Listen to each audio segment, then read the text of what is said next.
"What are you hiding under that silk dress?" "It's just a question. Silk's meant to be looked at, isn't it?" In broad daylight, in the middle of the market, he lifted her dress in front of dozens of people, laughing like women were display items and the right to touch was some kind of uniform privilege, because they thought it was just a joke. A few seconds later, a call was made, and one by one pieces of the system began to fall away, like trash beneath the weight of truth. Watch until the end, if you dare, to face what you once pretended not to see. The weekend market sat on the southern edge of town, where people still gathered every Saturday and Sunday to sell old things or share brand-new gossip. Across the street was a laundromat, beside it a wood-fire bakery, and in between, colorful tarps stretched over wooden racks that held second-hand dresses, brass angel figurines, and jars of homemade jam labeled by hand. The noise here wasn't sterile like a supermarket. It was the hush murmur of a community just tight enough that everyone recognized everyone else, and just curious enough that anything unfamiliar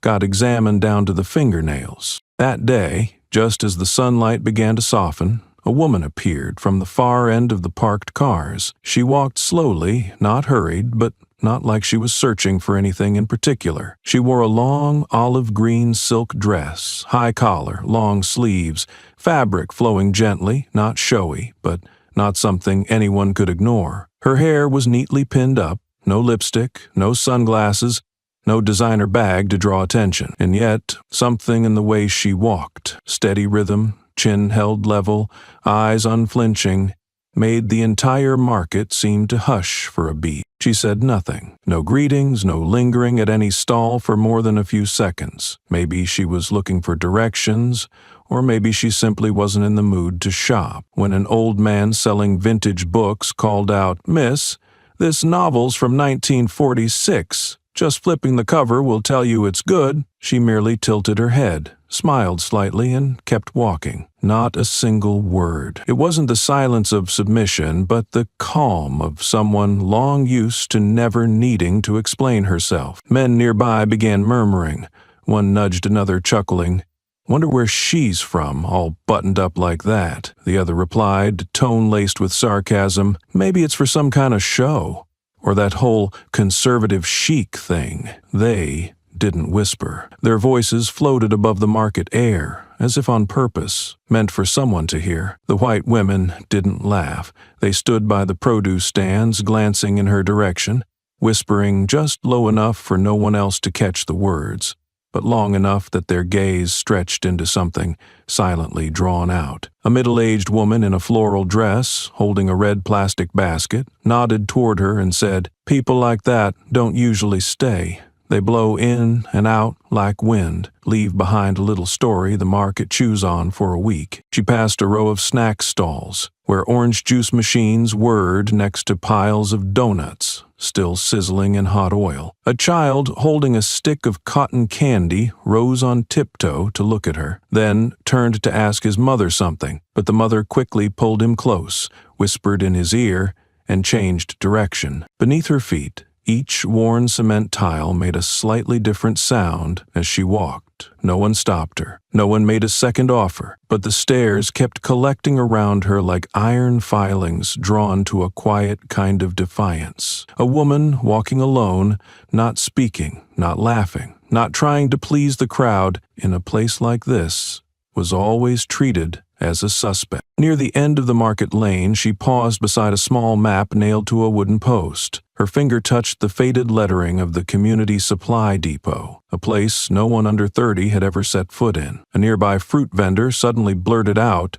"What are you hiding under that silk dress?" She didn't turn back, but the breathing in many chests grew shallower. Someone laughed, an empty laugh, hollow and quick. A sound dropped into still air and lost almost instantly. And that was when, from the far end of the market, the sound of police boots began to echo. The fruit vendor's question hung in the air like a thread dropped into a dry well. "What are you hiding under that silk dress?" His voice wasn't loud, but its echo soaked quickly into the late afternoon light, sliding past rows of people, curling up into eyes pretending to be busy looking elsewhere. She was still standing at the wooden map board, head slightly tilted as if reading carefully. No one knew whether she heard it, but one thing was certain: many people had. They heard, and no one said a word. The fruit vendor, likely over 40, wore a stained t-shirt, his left hand sticky with ripe banana sap, leaning against a display he had arranged like a heap of trash on offer. He chewed the last bit in his mouth,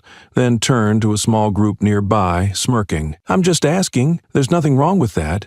Silk dresses are meant to be looked at." Two girls across at the clothing stall stopped mid-conversation. One pulled out her phone, not to record but to stare at the screen the way people do when they want to appear uninvolved. A man in a short-sleeved shirt at the coffee stall glanced over, his expression faintly amused, then dropped his gaze to the melting ice in his cup. No one answered that question, not even the one it was aimed at. And then, as if time had stretched long enough for the silence to grow uncomfortable, a sharp clicking noise broke out close behind her, the sound of boot soles stepping into a puddle on cracked cement. Two police officers approached from the head of the market, walking directly toward her. One was tall, buzz-cut, with a radio clipped to his waist and sunglasses marked still on his face, as if he just stepped out of an air-conditioned patrol car. The other, younger and lankier, followed half a step behind. They didn't run, didn't rush, but their steps were steady and firm enough to make a few shoppers instinctively step back toward the stalls. Then came a light splash, like a sneeze from the overheated road, as the taller officer's boot landed in a puddle near her feet. A dirty droplet jumped onto the hem of her dress. The edge of the silk fluttered slightly, just for a moment, but it was enough to make the air around them sag. She turned. That was the first time their eyes met. No introductions, no gestures of greeting, just a moment where the two stood face to face, as if two planes had intersected at a single point. She didn't raise an eyebrow, he didn't purse his lips, but in the way his gaze slid from her hair to the damp fabric clinging to her dress, there was something not of observation, but of appraisal. She looked straight into his eyes, neither challenging nor retreating, as if she were looking at something out of place that had just shown up where it didn't belong. The younger officer glanced around the market, then fixed his eyes on the directory board behind her, pretending not to notice the gathering attention. The fruit vendor hunched down, pulled his cap over his head, and turned back to his basket of bananas like none of it concerned him. But something had already taken shape in the air. No one laughed, and from that moment on, the market stopped being a market. It became an unmarked scene, where every gaze was waiting to see what would be allowed to happen next, all because a hem of silk fell in just the right place, and a hand was getting ready to test its reach. They didn't ask her name, nor did they introduce themselves. The taller officer stepped fully to the left, blocking the path beside the produce stand. From an uncomfortably close distance, he tilted his head like he was examining a statue placed at the wrong angle, then spoke with a voice pretending to be friendly. "Where are you headed, all covered up like that? Hiding those curves?" The last word dropped slowly, deliberately, as if he wanted the sentence to linger in the air longer than necessary. A few murmurs rose behind him, mixed with glances from people who weren't brave enough to leave but didn't want to get involved either. She didn't respond. No glance, no movement. She stood still, as if she hadn't heard a thing, and that very stillness made his stare even more brazen. The other officer, younger, stood slightly behind, lean in frame but alert in expression. His eyes weren't empty, more like someone watching from the outside. He glanced at his partner and exhaled quietly. Still, he didn't intervene, didn't say a word, just waited, like it was all part of a familiar script. The taller officer, Lyle, smirked, resting his hand on his belt and tugging it up to show his nameplate clearly. "We just want to make sure everyone here is safe. Mind showing us some ID?" His tone shifted to something official, but the way he emphasized ID made it sound more like an order than a request. She turned her head slightly toward the stall, where the town map still hung quietly. Sunlight filtered through the gaps in the canopy above, casting faint patterns onto the fabric. She watched them, as if weighing whether to walk away or stay. "We have the right to check," Lyle added more firmly. "No reason needed. You know the law." The woman didn't step back, but her gaze finally moved from the pavement up to his collar, then paused for a moment near his jaw, not afraid, not defiant, just looking. And in that second, the way she returned the stare, without bowing, without lowering her eyes, made the man hesitate, just briefly. Bren, the younger officer, cleared his throat softly, filling the silence. He stepped forward, standing beside Lyle. "We're checking on folks who don't usually reside in this area," he explained, voice calm and low, trying to preserve a degree of politeness without bruising her dignity. She still didn't speak, but her left hand quietly moved to the pocket of her dress. The motion wasn't rushed or theatrical, but it was clear enough for both men to follow. A slim wallet was pulled out.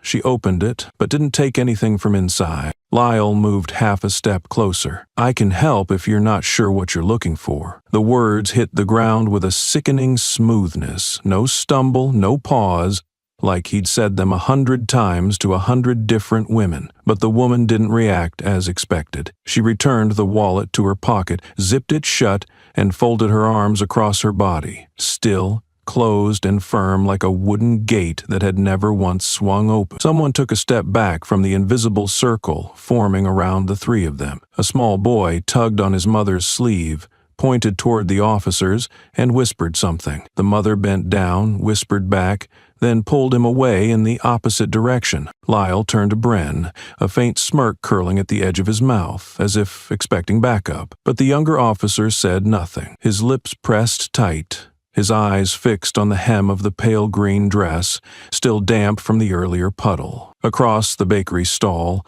someone lowered the canvas flap, maybe to block the sun, maybe to avoid seeing what was happening. Seconds stretched painfully, like someone was pulling time taut until it nearly tore. Then Lyle repeated, "ID, miss." The word miss slid from his mouth like something foreign, mispronounced, and never meant to truly address the woman in front of him. He stood still for a few more seconds before adjusting his stance.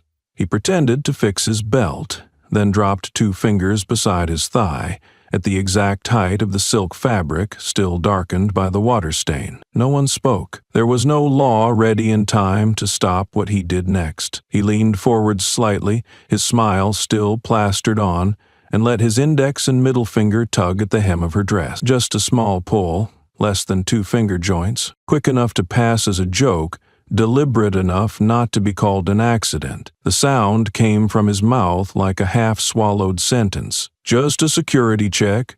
Don't worry." The crowd didn't react all at once. Some turned away, others raised their hands to cover their mouths. But a few middle-aged men nearby, 2 teenagers at the next stall, laughed out loud. It was the kind of laugh that had been waiting all day. Worn and rotten. Not loud, but loud enough to split the air. Bren flinched, but didn't step forward. He watched the gesture like witnessing something from behind a thick pane of glass. Something in him wanted to move, to stop it, but the part that had been trained otherwise kept him still. She didn't react either. Instead, her right hand calmly moved to the pocket where the zipper remained closed. A phone came out. Black, no case, uncracked screen. She pressed 3 keys. The motion was firm, without hesitation. A short code appeared, not a phone number. She didn't lift it to her ear, didn't look at it. Her finger hit send. The screen blinked once, then went dark. She slipped it back into her pocket. All of it happened in just a few seconds. No one understood what had just taken place. She didn't turn her face away. Her expression didn't change, but the silence that followed, the way she looked Lyle in the face and withdrew her hand, carried something no one in the crowd could pretend not to feel. An elderly woman at the yarn stall had stopped sorting her threads. Her hand rested over her chest, unclear whether from shock or in an attempt to hold something in. The child with the cotton candy stepped back onto his mother's legs. A man set down his coffee, the pink flush gone from his cheeks. Lyle tried to hold his face together, the warped grin sticking to his cheek like it had been glued on, but the hand that had touched the silk hem retreated faster than intended, as if realizing something too late. A cold feeling climbed from his wrist to his shoulder. He glanced at Bren, not to signal but to check if the other man had seen it all. Bren looked down. No one spoke again, and no one noticed the black SUV turning into the market from the far end of the road, its headlights dim, but the license plate glowing almost painfully bright. The sound came first, a low engine hum at the far end of the street, almost like wind scraping beneath the concrete. A few heads turned out of instinct, but no one saw it coming. The narrow road by the market rarely saw vehicles, especially not ones without headlights, sirens, or any familiar corporate insignia. Then the black SUV appeared, cutting through the sunlight like a blade. Its matte gray surface looked like cooled ash, but its windows caught warped reflections of tarp-covered stalls. It wasn't speeding, yet its presence cleared the path. Music from a nearby speaker faded, hanging scarves fluttered. The air shifted, as if everything around was making space for something it hadn't been warned about. When the vehicle stopped, no one spoke. A small flag, blue with a white border, leaned from the hood. Magnet mount, not local, not state, not police. Only those who'd trained at the federal level would recognize it. The driver's door opened.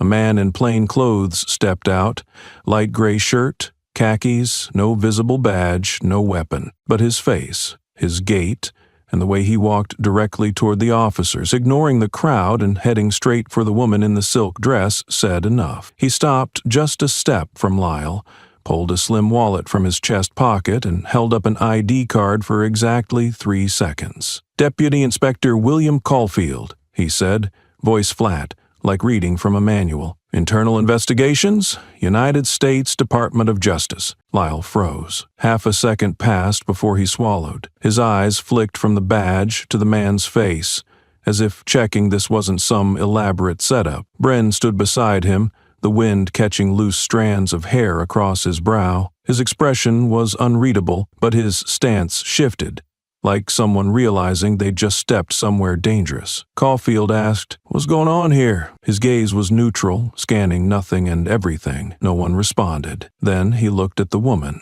Their eyes met. No greeting. A short nod. Familiarity. "Does she need medical attention?" he asked, now speaking directly to Lyle. Lyle tried to answer, but instead scratched at his neck, as if the burn of the question was spreading faster than his words. His lips moved without sound. Bren turned away, avoiding the moment, as if staying too long meant taking a side. Caulfield closed his badge and slid it back into his pocket, the motion clean, practiced, and devastating in its finality. Behind them, footsteps began to retreat. A few vendors packed up early. The quiet wasn't fear, it was recognition. Something had shifted, and everyone knew it. The woman stood still, her silk dress nearly dry. No one saw her face clearly, but people began turning their backs, while others remained, unknowingly holding their breath. Power didn't need volume. It only needed timing, and when it stood beside someone who never raised her voice to be protected, the silence that followed was total. The wind moved again, heavier than before. Music had stopped. So had the soft shuffle of sandals. The space around the 3 figures became untouchable. Caulfield looked directly at Lyle. His voice didn't rise. His face didn't change. But every word that followed was clean, sharp, and impossible to dodge. "Do you know who you just put your hands on?" No one replied. The question wasn't meant to be answered. It had already hit its target. Lyle shifted, scratching the back of his neck, his face stretching with the expression of someone halfway between an excuse and an apology. He glanced at Bren, asking for something without words, but Bren's eyes were gone, fixed instead on the edge of a canopy, as if searching for something far from the present. The woman remained standing between the 2 men. She didn't display any clear emotion, didn't move, didn't resist, but now no one dared look at her the way they had before. From the position of someone being administratively checked, she had just flipped the balance with a discreet pivot without needing a formal introduction. Caulfield pulled a thin folder from the leather case on his back. On its cover was the faint logo of the Department of Justice, a symbol everyone in the field recognized, but most preferred to avoid. He opened to the first page, glanced down, and read, "Neither fast nor slow. Ms. Adrienne Allen. Task Code Alpha 73, appointed as an undercover inspector under the Internal Violations Investigation Unit, operating under direct coordination with the Department of Justice." No one gasped. But Lyle's face visibly changed color, from pale to red, then darkening at the neck. The people nearby were still silent, but their gazes had shifted. No more suspicion, no more detached indifference. Beneath the fading golden light, many began to stand straighter, as if one more second of looking down wouldn't be a submission to the woman before them, but to the shame now creeping up the back of their necks. Caulfield looked up, directly at the two officers. "And her current mission," he continued, "is to investigate acts of abuse and civilian harassment by the local police unit, reported in records that were falsified, deleted, or had their codes altered over the past 3 years." Lyle stepped back half a pace, his mouth opening, then shutting again. The word records had struck something he couldn't contain. He had heard rumors of a female agent embedded in departments as a civilian, triggering investigations that dismantled an entire unit in another state, but he had never imagined that person standing in front of him,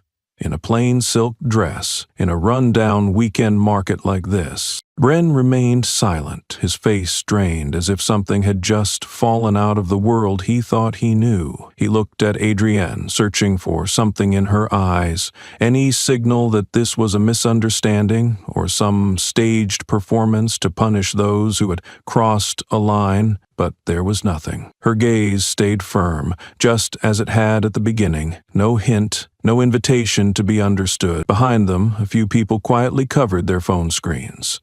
Others hit the record button in silence. No one said exactly why, outrage, caution, or simply to have proof in case something unbearable happened next. "She doesn't need to show ID," Caulfield concluded, "because she's the one authorized to inspect every document you two ever tried to hide." Lyle swallowed hard. He looked down, then back up, and for the first time in his life, standing in a market he had once treated as his stage for small-time authority, he realized something. He had just crossed a line he no longer had the power to step back from. A different kind of silence spread from where she stood, not one of fear nor of surprise. It was the kind that forced people to shift their stance, to reassess their posture, to question where they truly stood in a structure that had just fractured. No one touched her, but two plainclothes agents stepped out of the car and walked toward her slowly, stopping beside her with just enough space to signal protection without pressure. They waited for a cue, and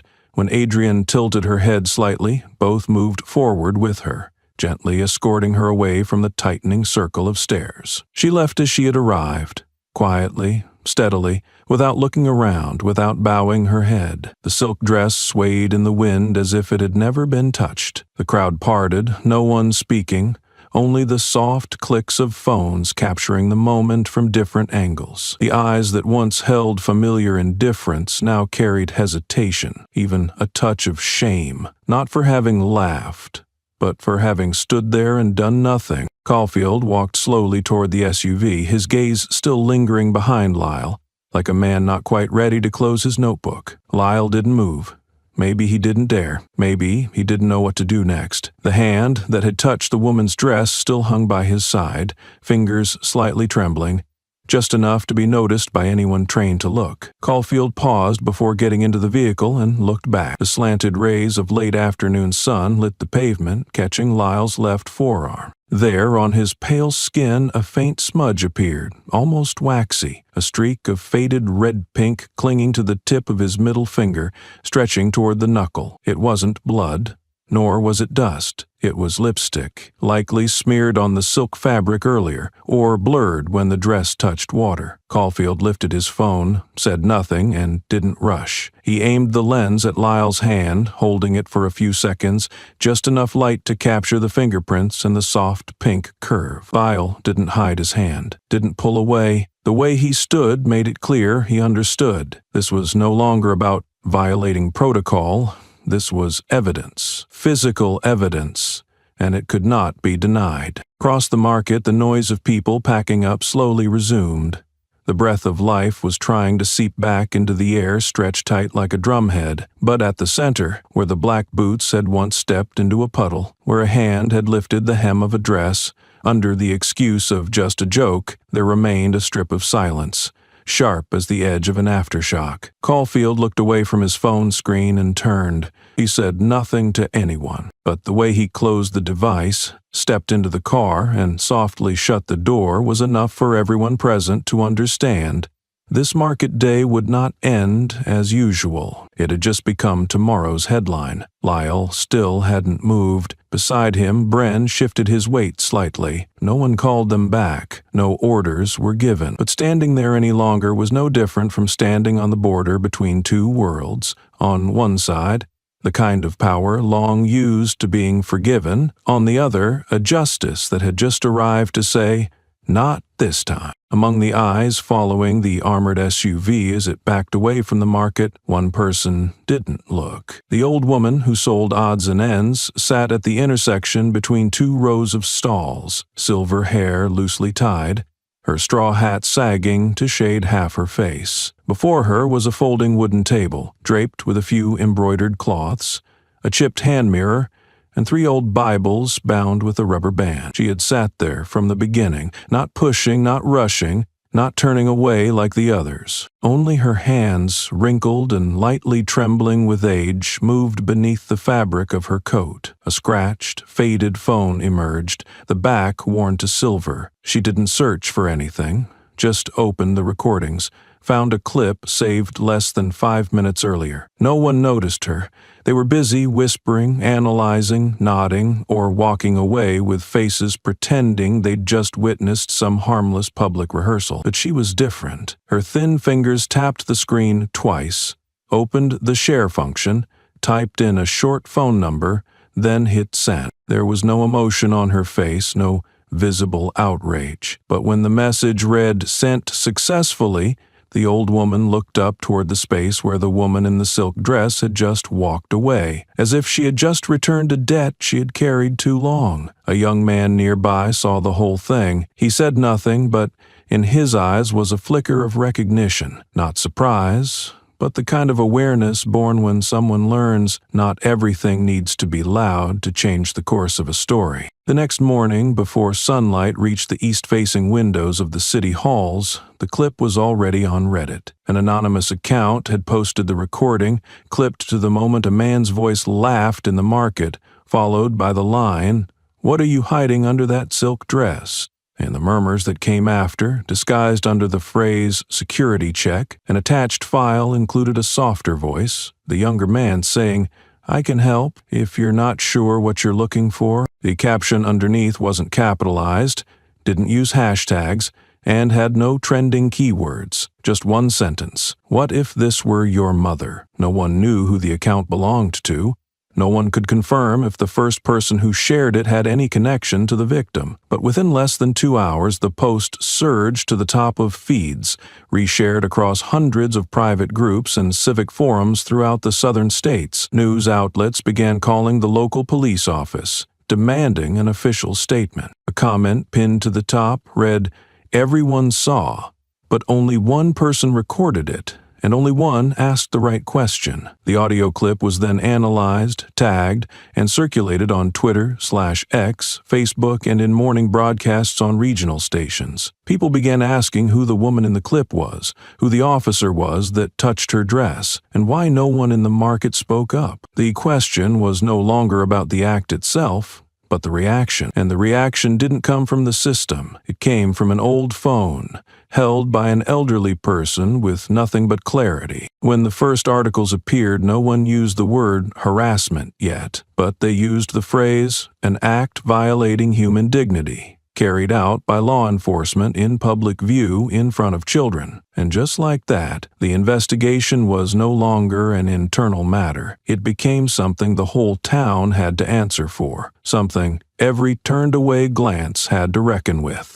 The second-floor meeting room at the city police department had been locked since 7:30 in the morning. Curtains were drawn, the air conditioning roared, but nothing cooled the uneasy glances creeping up from beneath uniform collars. Attendance was higher than usual, and everyone knew what was buried beneath the red-printed urgent notice on the internal bulletin board. All management staff required. Meeting subject relates to public response evaluation. On the wall, a large screen projected the video now making waves. this time with audio analysis included. Each word of the exchange was transcribed, every mocking comment, every sarcastic tone, paired with close-up images of each person involved. No background music, no editing. The footage was so raw that sitting through 5 minutes of it was enough to fill the room with a suffocating scent of fear. Chief Dalton, a 63-year-old man with neatly combed gray hair, sat at the head of the table. His arms were crossed, face blank, as if he were listening to a census report rather than a community-wide reckoning. When the video ended, he leaned back, crossed his arms again, and spoke in a steady voice. "It was just a minor incident." A brief silence followed.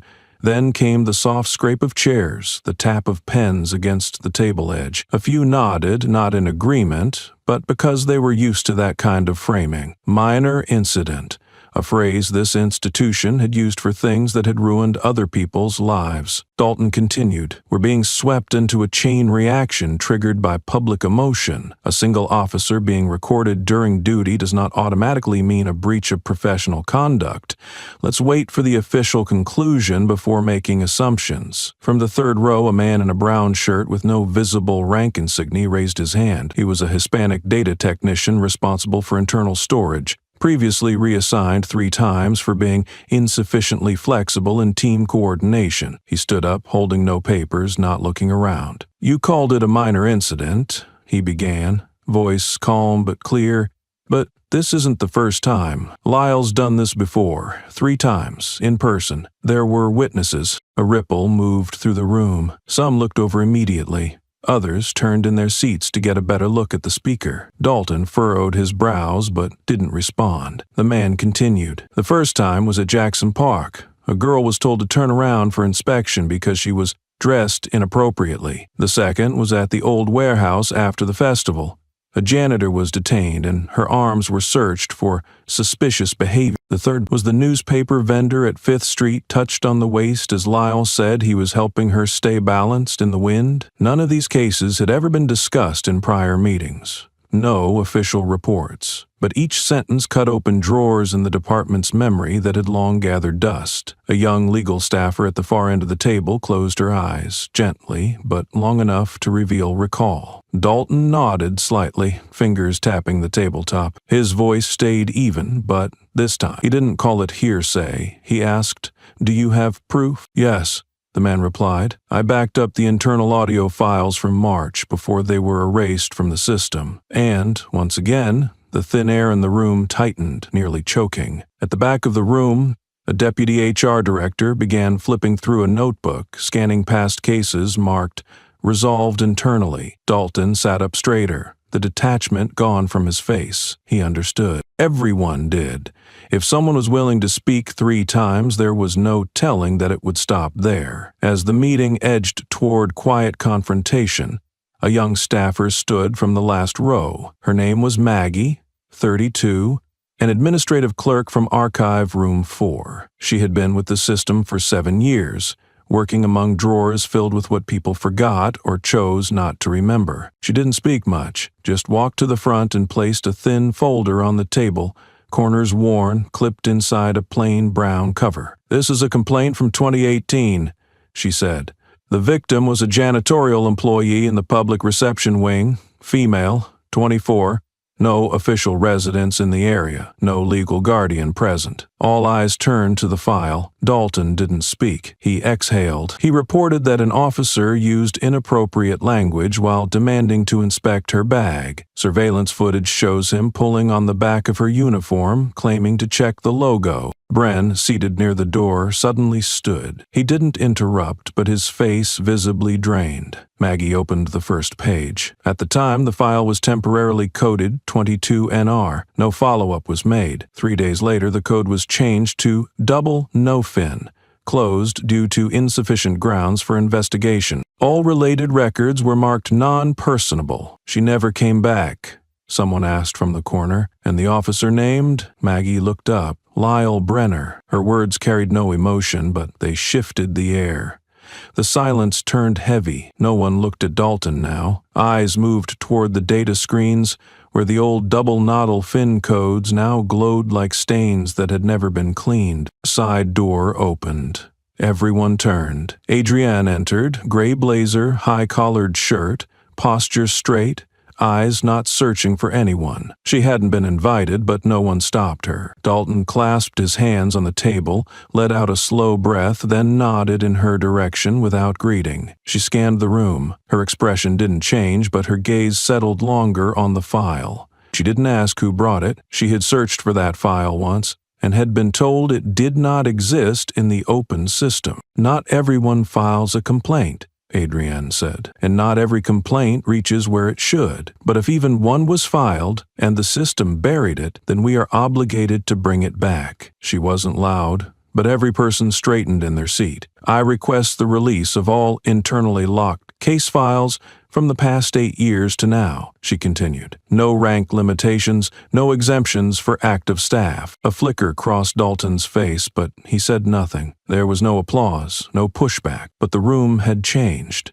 A boundary had been redrawn, clearer and closer. Adrienne didn't sit. She nodded to Maggie, then turned and walked out, as if she'd come only to confirm one thing, that the truth had been buried, but not forever. As the door closed, a woman in the last row opened her laptop. On screen were dozens of cases previously marked closed due to insufficient evidence. Now, all of them would have to be reopened. The internal records room reopened the following day.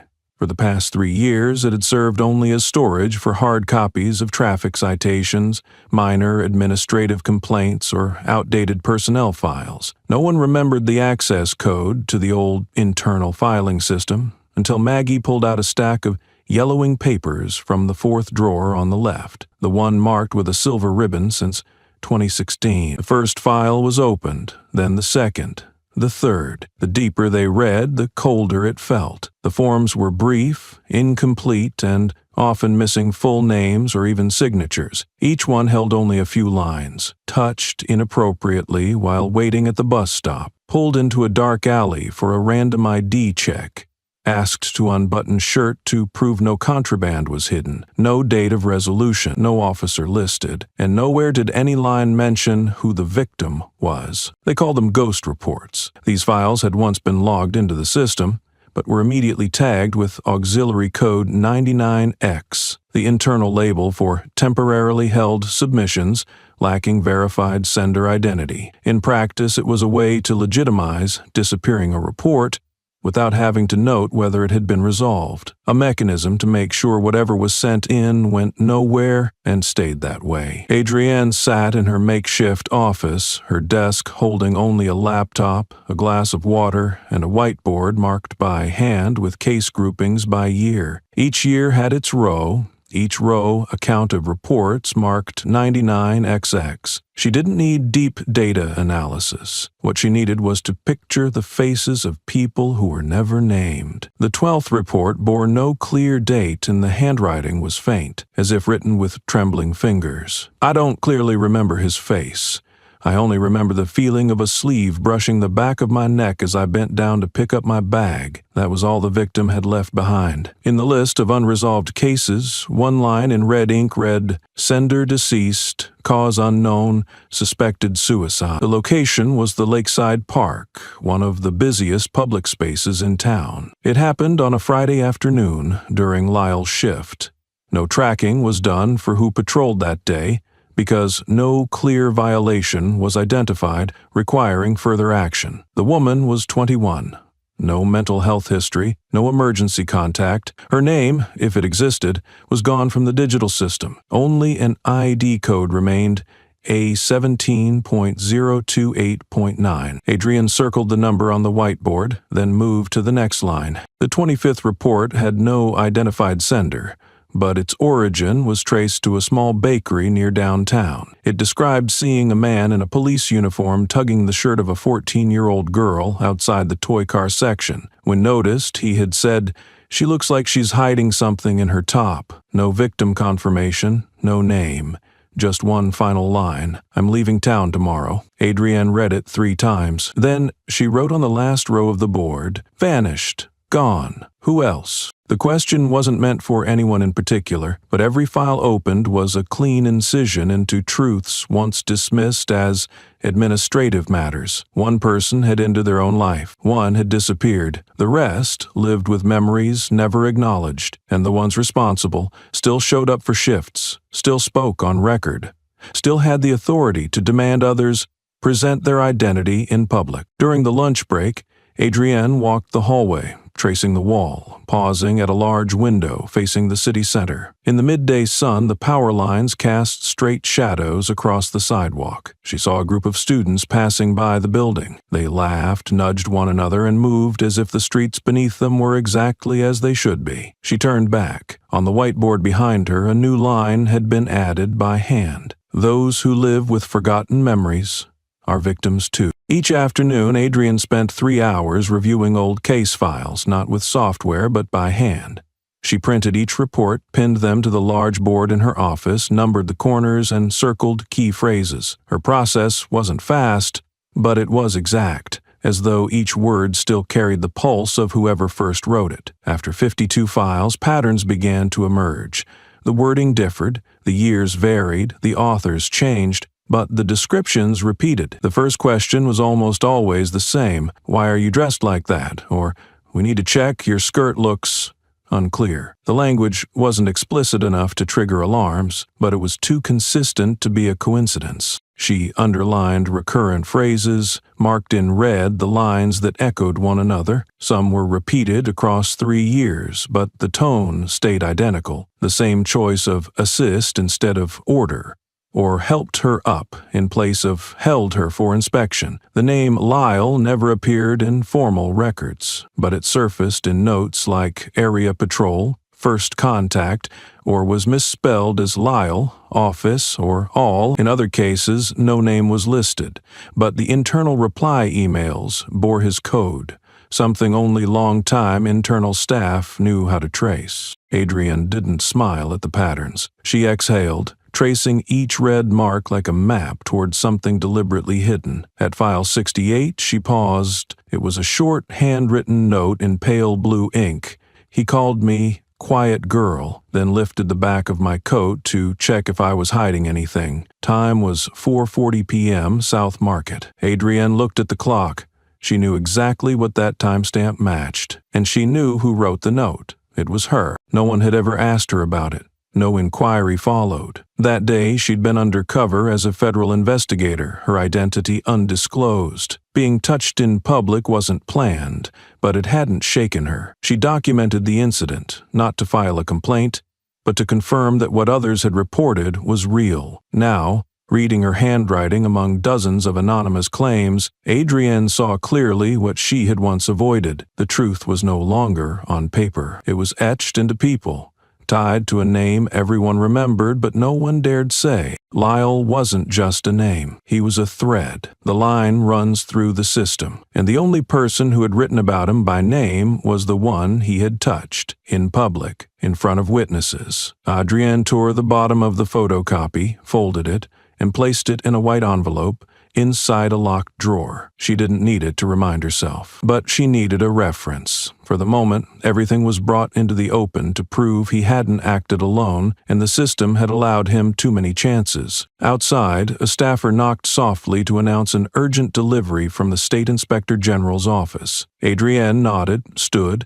and switched off the board light. The room dimmed, leaving only one red line visible, written in marker and not yet faded. If the whole system saw and let it pass, where's the line between complicity and cruelty? 2 days after the first file was made public, Lyle reappeared, not at the police station but on social media. His account had been inactive for years, mostly filled with gym selfies, hunting trips, and a few group photos from training camp. But that morning, just as the media began hunting down the names of the officers involved, he posted a new status. I was set up.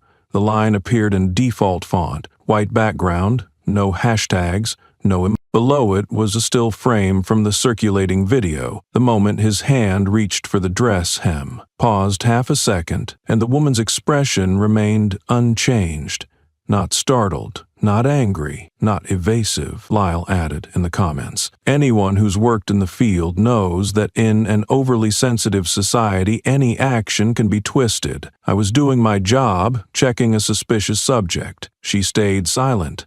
Didn't resist, didn't push back. That's exactly how someone looking to provoke legal trouble behaves. This isn't justice anymore. This is a media game. The post was quickly shared within internal industry groups, especially semi-private police forums, where colleagues often blow off steam with field stories or tactical exchanges. A few responded with supportive reactions. Others sent him words of encouragement. One user wrote, "Just the fact that you're still willing to be on the front line these days shows guts, Lyle. They'll never understand." But the response didn't stop there. The next day, a new account appeared, named Justice from Within, reposting Lyle's message with a single question: who set someone up by using their dignity? Below was a screenshot of the report from file A17.028.9, next to a line handwritten by Adrienne years ago. The blue ink faded from being too long sealed inside a drawer. People began comparing details, the phrasing, the tone, the shift schedule. Everything led back to the same man. Lyle didn't respond publicly, but through alternate accounts, the tone of supportive comments began to shift. Some said she dressed inappropriately. Some asked, why didn't she speak up right then? Others said, if she had power, why didn't she stop him the second it happened? In that day's internal meeting, Bren sat in the farthest corner, avoiding the screen where the post was being projected. Sunlight from the window lit the fatigue on his face. Since the video surfaced, he had not spoken a word, no defense, no objections. But every time someone referred to Adrienne as that woman, a tide of discomfort rose inside him, not sharp enough to hurt, but strong enough to make sitting still feel suffocating. He remembered her eyes that day, remembered how she didn't flinch even as her dress was pulled in public, remembered the numbness in his own body as he stood beside her and did nothing. Bryn stepped out of the room mid-meeting. He leaned against the hallway railing, staring down at the parking lot. Below, a child was trying to lift a fallen bicycle. The mother didn't help. The child struggled, fell again, then got back up. The sight made him exhale, longer than any breath since that day in the market. A coworker passed by and patted his shoulder. Don't let this shake your trust in your team. Bren didn't answer. At that moment, only one question ran through his mind. Who is your team? If what you're defending isn't what's right, but someone wrong being allowed to stay wrong. He returned to the meeting. Lyle's post was still on screen, but this time, no one was laughing. The first message came at 3 a.m.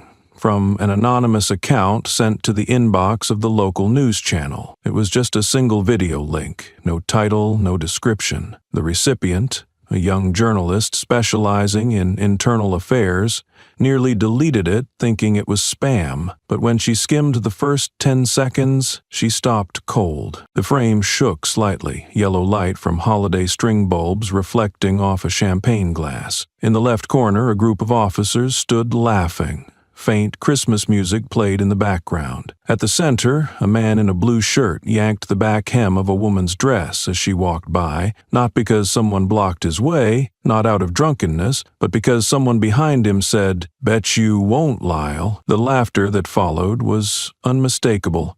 The same sound heard countless times in the market video, but this frame wasn't public.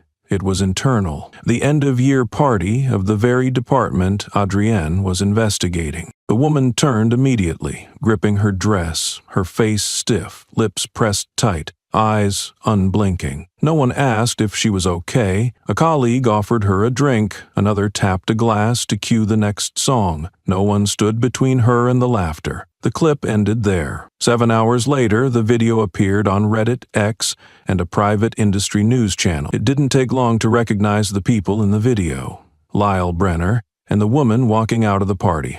Technical Sergeant Alicia Monroe, who had worked at the department from 2015 to 2021 before transferring to the next district. For 2 years after leaving, Alicia never spoke publicly about her reason for the transfer. Those who knew her described her as private, professional, not interested in department politics. But that afternoon, after the clip spread and people began joking that everyone's been a victim of Lyle, but only online do they admit it, she posted a short message on a white background. The first line read, "I remember that night clearly." She described Lyle grabbing her dress in front of at least 10 people, including 3 direct supervisors. No one intervened, no one apologized. One even patted her shoulder and said, "He's just joking. Don't make it a thing. We all know you're tough." Alicia continued, "I didn't run, but I didn't laugh either. And no one saw that, because every eye in the room was on him, waiting to see what he'd do next, not how I felt." The first comment under her post came from a young female officer. "I used to think I was weak for laughing along. Today I know silence isn't consent.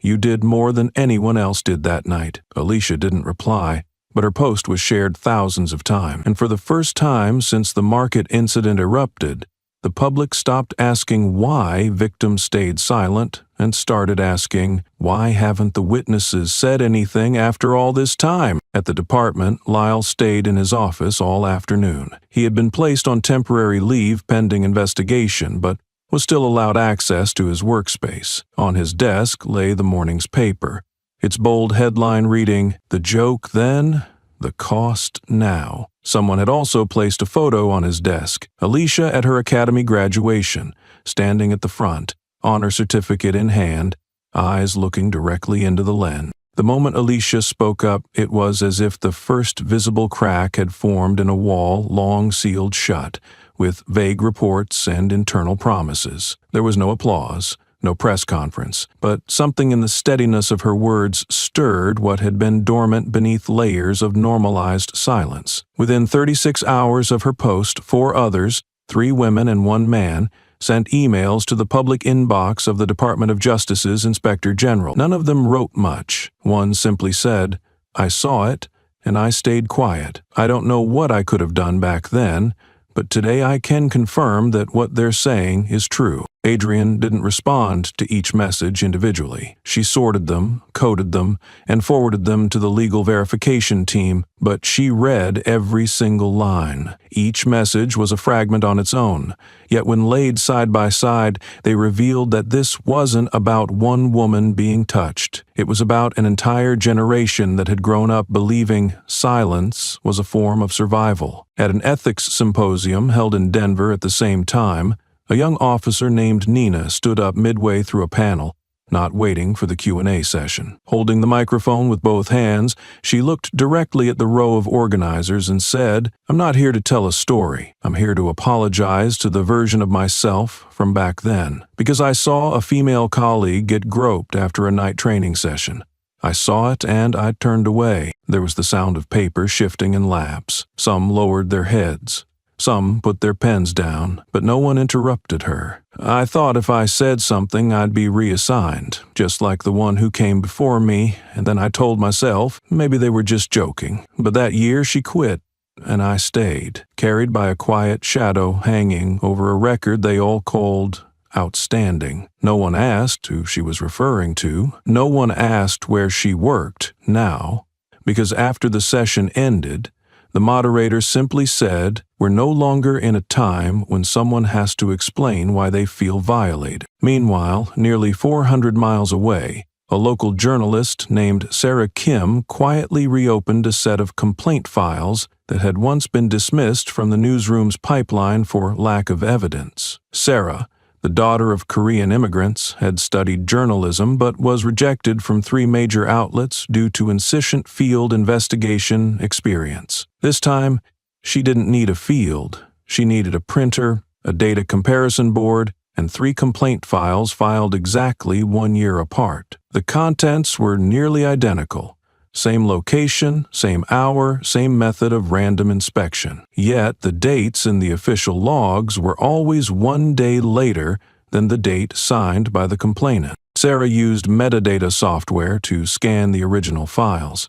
She discovered the entries had all been submitted by the same internal HR assistant, an employee who had resigned 2 years earlier. Flipping through her notebook, she cross-referenced signatures and timestamps. It didn't take long to see the pattern. Dates of receipt were pushed forward, timestamps adjusted to delay processing, so that each complaint technically missed the legal deadline for follow-up. She submitted a report to the editorial board. The article wasn't greenlit immediately, but the editor, a former military police officer, left just one note beneath the submission. Check at least 3 more files. If it holds, we can't stay silent anymore. Each action was small. None of it is dramatic, but for the first time in a long time, people weren't just listening, they were revisiting, reviewing, rewinding the moments they once walked past. And perhaps that was what justice looked like in the early stages. Not a declaration, not a verdict, but a slow and deliberate shift in posture, in voice,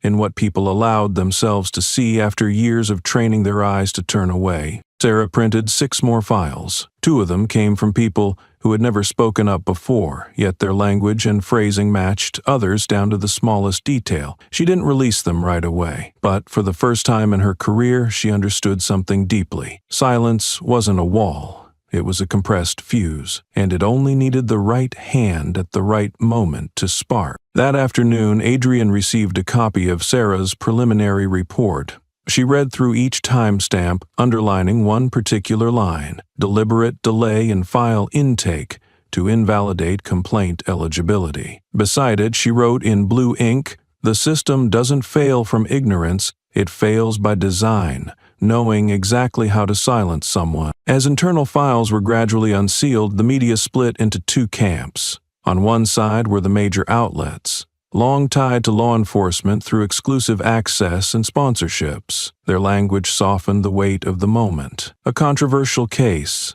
internal disruption, potential misinformation. They quoted former officials who insisted the agency's reputation could not be dismantled over a few isolated irregularities. On the other side, independent outlets, student newspapers, investigative podcasts, and civil platforms rejected the framing entirely. They didn't portray victims as symbols or whistleblowers as martyrs. Instead, they focused on how a system could let truth disappear under enough layers of sanctioned distance. One article in a legal journal began in red ink, "Sometimes the wrong doesn't need to be hidden, it only needs to be made unclear." That week, Adrienne received a wave of interview requests. A national network wanted an exclusive segment. An investigative editor asked to reconstruct the story from inside. A documentary team offered to buy the rights to adapt the case as an example of quiet resistance in a loud world. She declined everyone. The only thing she accepted was a closed-door hearing, attended by representatives from the Department of Justice, 4 ethics advisors, and 2 members from a civilian oversight body. The room was modest. Walls lined with acoustic panels. A small red light glowed on the recorder at the center of the table. The moderator informed her she could remain silent or speak to any question she felt necessary. Adrienne nodded. She waited 2 full minutes after everyone sat before she began. "I didn't come here to defend myself," she said, calm, without a microphone. "And I didn't come to make anyone choose sides. What I experienced, what I documented, those aren't the point. What matters is how people respond once they know. I don't need belief, I need to be heard." No one interrupted. The moderator lifted his pen to take notes, then paused. His eyes drifted from the transcript to her. The silence in the room deepened. Adrienne rolled a pen between her fingers. Her eyes rested on the far wall, bare of slogans, emblems, or seals, just a single painting, a long, empty road cutting through a snow-covered forest, white, still, and soundless. "What's frightening isn't that someone did something wrong," she continued. "It's that the entire system knew it was wrong and waited, not to stop it, but to see if anyone could prove it." The moderator gave a slight nod. He reached for the stop button, but before he pressed it, one of the civilian observers spoke. "Do you believe if you hadn't stayed silent, this wouldn't have gone on so long?" Adrienne turned to him. "I used to think silence kept me safe, but I've learned safety doesn't come from holding back the truth. It comes from enough people being ready to hear it when it's finally spoken." The light on the recorder turned off. The story remained open, but in that small room, Silence made space for what needed to be said, not because it was dramatic, but because it was right. News of the closed-door hearing spread quickly, not through official transcripts, but through scattered retellings shared across internal forums and whispered through private message threads. No one quoted the full speech, yet one line kept resurfacing. "I don't need to be believed, I just need to be heard." The next morning, at a state-level press conference on law enforcement budgeting, State Representative Gerald Whitaker, a four-term conservative known for his seat on the Defense Appropriation Committee, unexpectedly changed the subject. While reporters were still asking about riot control spending, he adjusted the microphone and said, "We are living in a time when law enforcement is being attacked not only by hostile outsiders, but also by insiders, using their position to undermine morale. I don't deny the need for transparency, but when a woman tasked with defending the system chooses instead to destroy faith in it, that is no longer an investigation. That is sabotage." In his statement was quoted widely by major outlets under a headline that read, "Rep. Whitaker, no one stands above the integrity of the institution." Several morning broadcasts paired the clip with footage of Adrienne leaving the investigation office in a gray suit, silent, eyes ahead. The camera angle, shot from below with backlit exposure, made her appear isolated from the world around her. In another building, 8 floors above street level at FBI headquarters in D.C., senior investigator Marcus Devlin paused when he heard the segment. A veteran of numerous internal corruption probes, passed over for promotion 3 times due to his refusal to align politically, Devlin had never filed for early retirement. When his unit's meeting wrapped, he requested 2 more minutes at the mic. No speech prepared, just words he felt had waited long enough. Facing 30 attentive faces and a single recording camera for internal archive, he said, "A congressman recently claimed that Miss Adrienne Allen used her position to break down morale. I won't comment on him, but I will make something clear." He stepped out from the table and walked to the front. It wasn't a dramatic gesture, but everyone understood when Devlin stood. What followed wasn't opinion. It was the principle. She didn't use her position, she honored her duty. She didn't sacrifice the agency's name for personal outrage. She stepped in at the exact moment the system veered off the path of basic humanity.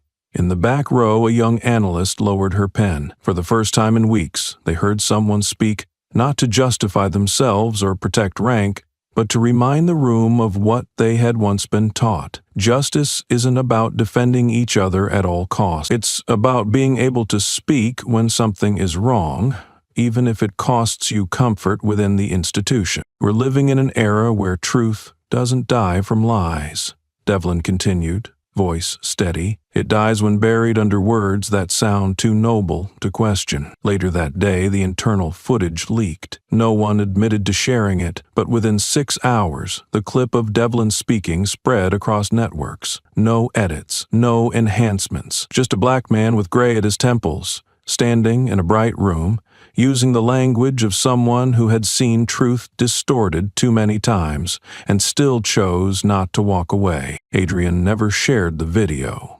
But when a team assistant offered to print the phrase, "veered off the path of basic humanity," and attach it to the official case file, she replied, "Don't put it on paper. Let it live in how we respond from now on." The preliminary hearing was held on a bleak Monday morning. Rain fell softly but persistently, as if insisting the silence inside the courthouse should match the one waiting outside. The venue was too small for the media crowd. Only those with invitations and confirmed witness status were admitted. Lyle entered from the side aisle, his hands uncuffed, dressed in a white shirt and light gray tie. His face was clean-shaven, his hair freshly trimmed, visibly distant from the man who had once stood in that market. He didn't lower his head. He didn't try to appear remorseful. But in his gaze was something else, a familiar kind of defense, one belonging to those who had been allowed by the system to look down on others for far too long. The indictment was read in a steady tone,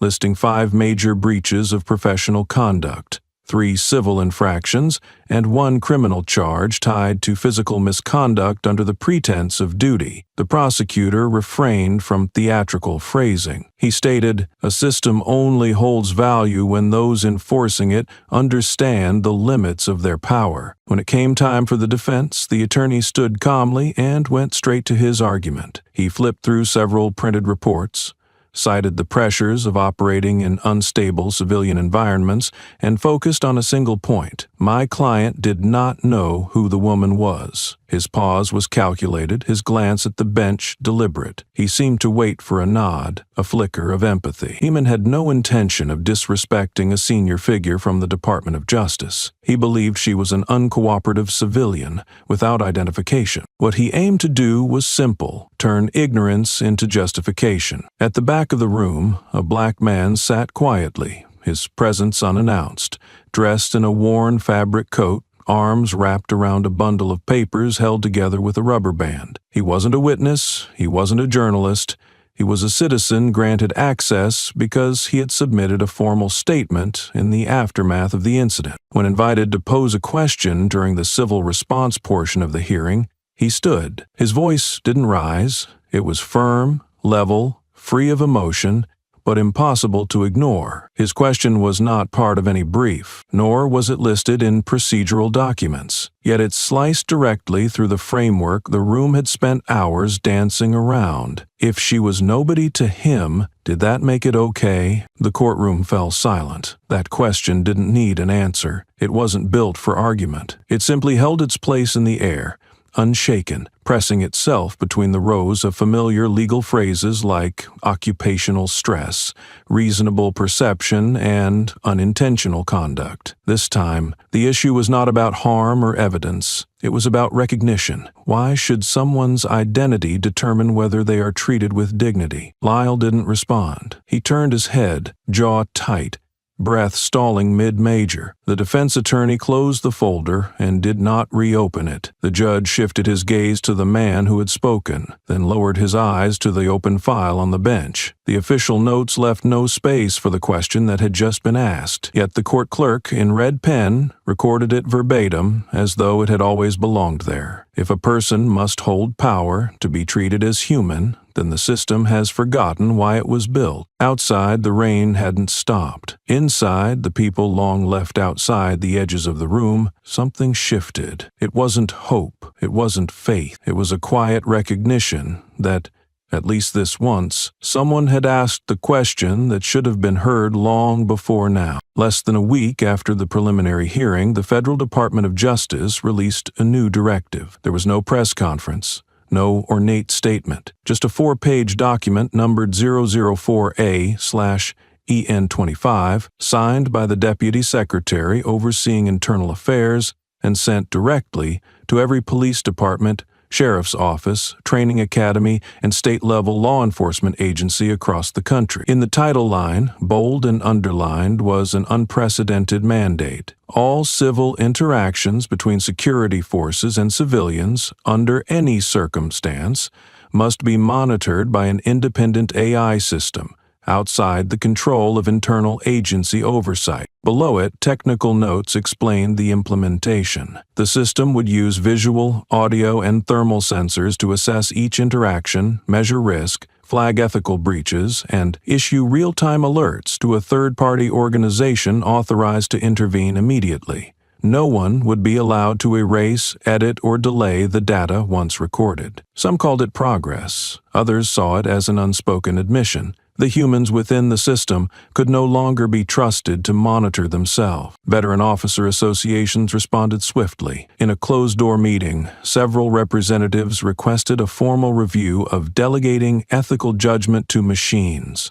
Older members argued that sensors don't detect good intentions, but no one contested the reason behind the mandate, because this time, the evidence couldn't be buried. Adrienne didn't comment publicly, but her federal investigative team was granted clearance to lead trial deployments in 12 critical states. The first person tasked with drafting the behavioral threshold standards was her. At the same time, a new admissions cycle began at the National Police Academy. In the updated ethics training module, once covered by a faded slide in the second week, There was now a different approach. The lesson had become mandatory, launched with a short video just over 2 minutes long. The footage, shaky, captured by an amateur phone camera in a southern market, showed an officer lean down and lift the hem of a woman's dress while she stood still, offering no resistance. What followed was silence, a crowd, a response that never came, a fixed stare, and a few seconds before, the sound of approaching helicopters filled the frame. The opening line appeared on a black screen in white text. This lesson isn't meant to make you feel guilty. It's meant to help you remember what it felt like when no one spoke, while something wrong unfolded in plain sight. One instructor at the academy, a man who had served 30 years in uniform,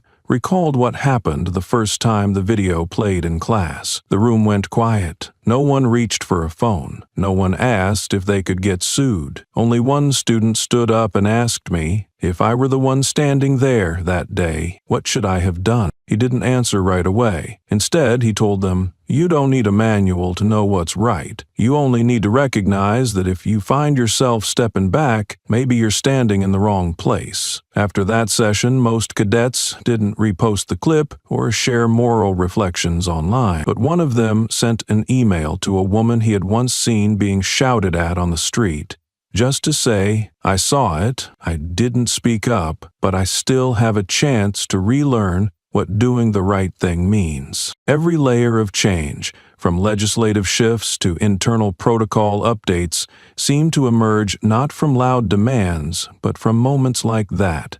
Quiet realizations, adjusted posture, a second thought carried longer than usual. The price of that laughter in the market was still unfolding, but for the first time in many years, institutions weren't just reacting to external scrutiny. They were being forced to remember what their silence once cost, and what it might still be costing if nothing changed. The story from that market day never disappeared. It didn't become a badge, a commemoration, or a campaign slogan. It became a training module, a required video, a data point that could no longer be erased. And when someone questioned the need for human monitoring sensors, there was no debate. They simply replayed the clip, seconds 11 to 17. A hand reaching out, not to inspect or protect, but because someone believed that in a public space, no one would step in. 1 month after the federal directive was issued, state-level human rights investigation offices began receiving restructuring support packages from the Department of Justice. Along with the equipment, cameras, and behavioral monitoring software came something not listed in the official memorandum, a flat, aluminum plaque, unbranded, colorless, with a single line of engraved text. It arrived packaged like a framed poster, labeled as mandatory instructional material. Those who opened it usually said nothing. The message needed no introduction. The plaque was to be mounted on the wall directly opposite the intake desks in all public complaint units, internal affairs rooms, and civil review departments. Not above eye level, not below. Placed precisely where the person sitting across the table would see it with no effort to avoid it. On the cold metal surface, the line read, "What made you think someone deserved humiliation before you knew who they were?" No question mark, no flourish, just the kind of sentence that made everything else in the room seem smaller. Officers who entered saw it daily, and for some, it stayed with them longer than expected. The discomfort wasn't in the words, but in the feeling of being watched back. Some departments delayed putting it up. Others removed it after a few days, claiming it disrupted focus during sensitive procedures. After a series of lawsuits citing misconduct and evidence that the plaques had been taken down, a renewed directive was sent. This time, they were to be bolted in with recessed screws, impossible to remove by hand. At one department in the central region, a new intern on his first day pointed at the plaque and asked his mentor, "Why does it say that?" The mentor, a senior lieutenant with nearly 30 years of service, didn't answer right away. He looked at the young man, then at the words on the wall.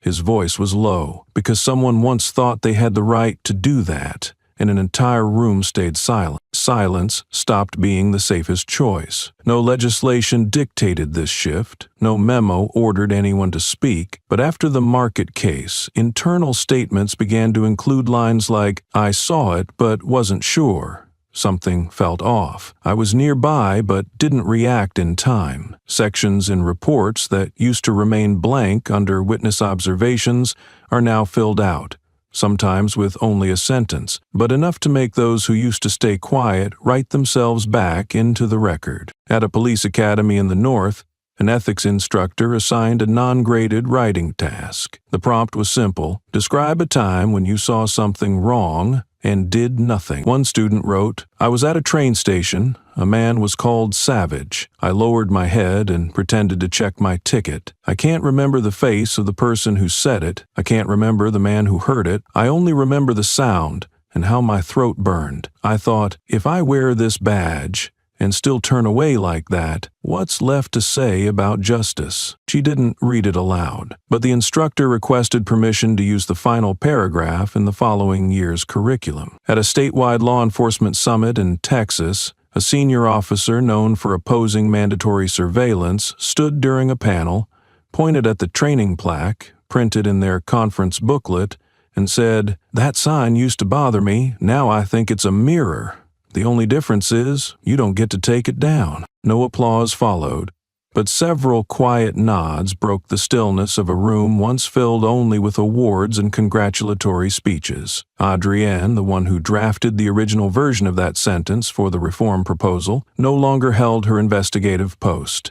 She had taken a step back, a formal leave, though she hadn't left the conversation, because she understood that real change doesn't live in the hands of those who write laws. It begins the moment someone who enforces them asks a question they've never allowed themselves to consider. Who am I if I choose to look away? The room had no sign. It was a small hall inside the state law enforcement training complex, used for closed strategy sessions. That morning, nearly all academy heads from across the state were present. From training directors to ethics leads, regional supervisors, and mental health unit chiefs. The meeting came 6 weeks after the federal directive took effect. The buzz had faded. What remained was a slow, quiet shift, like a weight settling deep beneath the surface. The chair began calmly. "We've talked enough about sensors, behavior models, and AI oversight, but today I want to ask a simpler question, one we should have asked long ago." He paused, letting the line on the screen behind him speak. Why was this normal for so many years? No one spoke. A few looked down, a few folded their arms, a few tapped their pens. Silence took its time. Then a woman stood, a professor of behavioral psychology in her 50s, with over 20 years at the Central Police Academy. No notes, no screen, just her hands resting on the table. Because we teach officers how to control before we teach them how to respect. She didn't raise her voice. She didn't need to. Around the room, the truth landed hard and steady. No pushback, just knowing. She added, "From day one, we teach how to respond to threats, how to raise a voice, how to take back control. But between self-defense and assuming someone is a threat, there's a line. Too many are trained to cross that line before they're taught to hold a boundary." Another instructor muttered, "They need to stay safe." And she nodded, yes. But safety doesn't start by treating people like suspects. A director jotted something quickly. Ethics moved to week 1. There was no vote, no applause. But when the meeting ended, they left more slowly than they came in. As investigations reached the academies, review orders followed, ethics tests, field footage, complaints once shelved under no further action. What they had thought was training had to be looked at again, not through a camera, but through the question of who had been taught to matter. Among them, one name drew particular attention: Director of the Westfield Police Academy, Franklin Hayes, who had once received a medal for contributions to departmental discipline and reshaping supervisory standards for trainee officers. His record showed 8 consecutive years in office. Generations of young officers under his leadership were described as firm in reasoning, sharp in response, unwaveringly loyal to institutional standards. Then an internal email from 2017, decrypted from the agency's archive, surfaced, sent directly from Hayes's address. The command read, "Delete footage 1417 June 18th. Situation misunderstood. Affects the morale of the trainee cohort. Do not let it leak." At the same time, a video was recovered from an unofficial backup, saved by a former trainee who had intended to use it for a behavioral comparison report. The clip lasted 42 seconds. In it, a male trainee in uniform faked a stumble into a female colleague, yanked the back of her jacket, and burst out laughing in the training yard. A supervisor stood nearby, turned away, and muttered, "Just having fun. Don't take it too far." The incident had never been reported. No disciplinary action was recorded, and the video, just as Hayes's email instructed, had vanished from the official system. That evening, the Federal Independent Oversight Division released a statement. Franklin Hayes was suspended pending investigation for violating internal complaint protocols and unlawfully erasing evidence. No formal charge was announced, no apology issued. But it was clear, this time, silence could no longer serve as shelter. The next morning, the National Public Broadcasting Channel opened not with its usual theme, but with the slow voice of longtime anchor Eunice Ralston, age 82, a former frontline war correspondent from the last century, invited back for a special report on institutional reform. She didn't rush.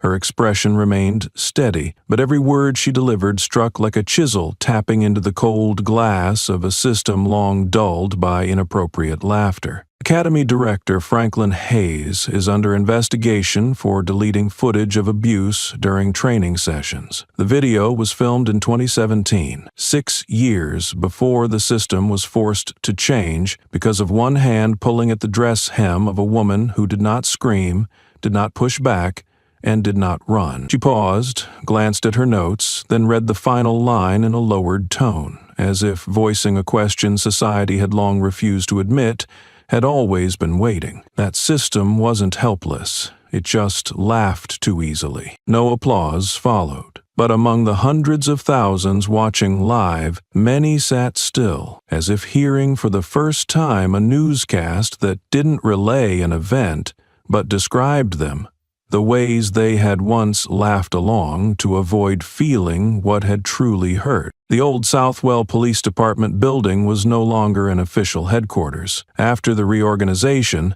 the main office had moved west of the city, leaving this place behind as a records center and coordination hub for interagency investigations. But the marble foyer, the dark wood duty board, and the faint dampness from aging printers remained. Only the roles of those who walked through the door had changed. Adrian paused outside the internal records room. She had once stood here nearly a year ago, during a document check that came without reason, without warrant, and any reaction from those around her. But this time she entered with a different status. Special Inspector, tasked with reviewing all civilian complaints and conduct files spanning the unit's 10 years of operation. The door creaked softly.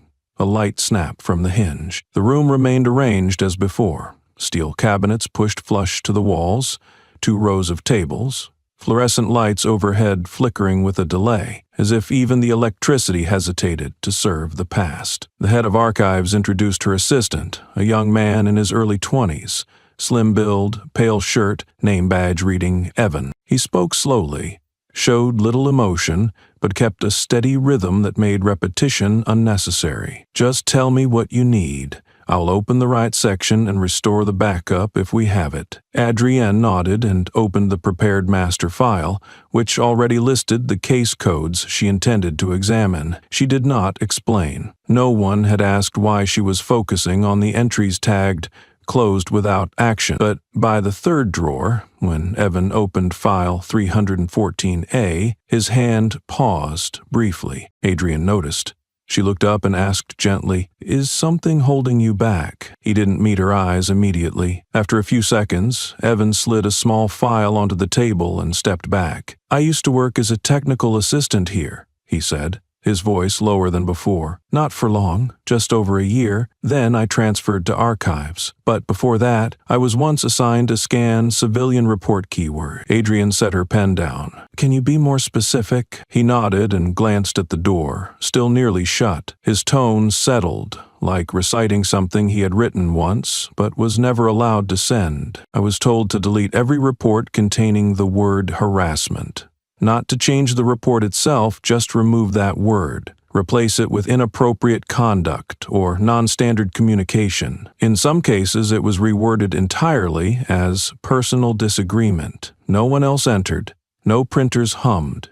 It was just the two of them standing there. Adrienne looked at the file he had placed on the desk. Its cover was faded, the lettering so light she had to tilt it to read the title. Public feedback, pending verification. She opened it. The first line on the complaint form read, I was touched inappropriately while waiting in line. The person wore a uniform. I didn't dare argue, but I knew I had just been treated like someone without the right to say no. Adrienne closed the file. She didn't need to read it all to know what had been cut from the official version. Evan kept his eyes on the pages. I didn't know what to do then, he said. I just followed orders, but I saved the original copy in a private backup. Never deleted it. I didn't think I'd need it, but maybe now I do. Adrienne nodded, her eyes fixed on the missing name. Only a shaky, handwritten SH remained. She made one note. Signs of altered terminology. Compare original staff copy with public release. The metal plaque on the wall carried a quiet reminder. No one is less worthy. Every line erased is a moment the system chose silence. This time, someone had stayed. By day 4 of the audit, folder F Delta began returning files. Once labeled resolved, it held cases considered closed or expired. Emails flowed between admin, tech, and civil intake teams from 2015 to 2019. Adrienne read thread after thread.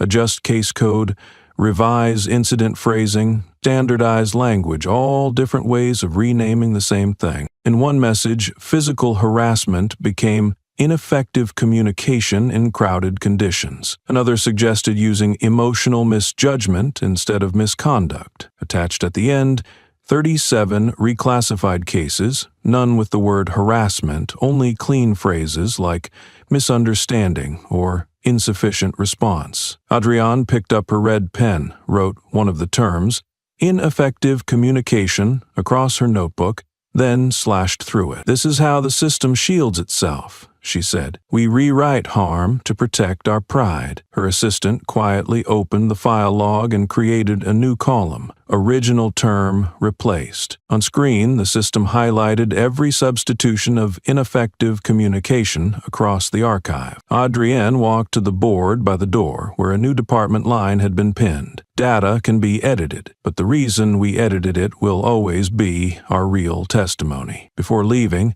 she marked one file in yellow and wrote on the cover, "Restore the word harassment, and the truth is once named." The Reform Conference on Professional Standards was held in the Central City Auditorium, a place that once hosted award ceremonies, veteran officer tributes, and annual strategy summits for state security officials. This time there were no congratulatory bouquets, no opening music, no title backdrop, only a white sentence on a gray screen. Between silence and what is right, where have we chosen to stand? More than 300 people attended, including representatives from police academies, independent investigation units, selected media, and familiar figures who had once symbolized the institution through turbulent years. They weren't there for answers. They came to see who still dared to ask. The opening speech came from a retired security commander, 4 years out of service, but still respected across multiple departments. He stood tall, voice low and steady,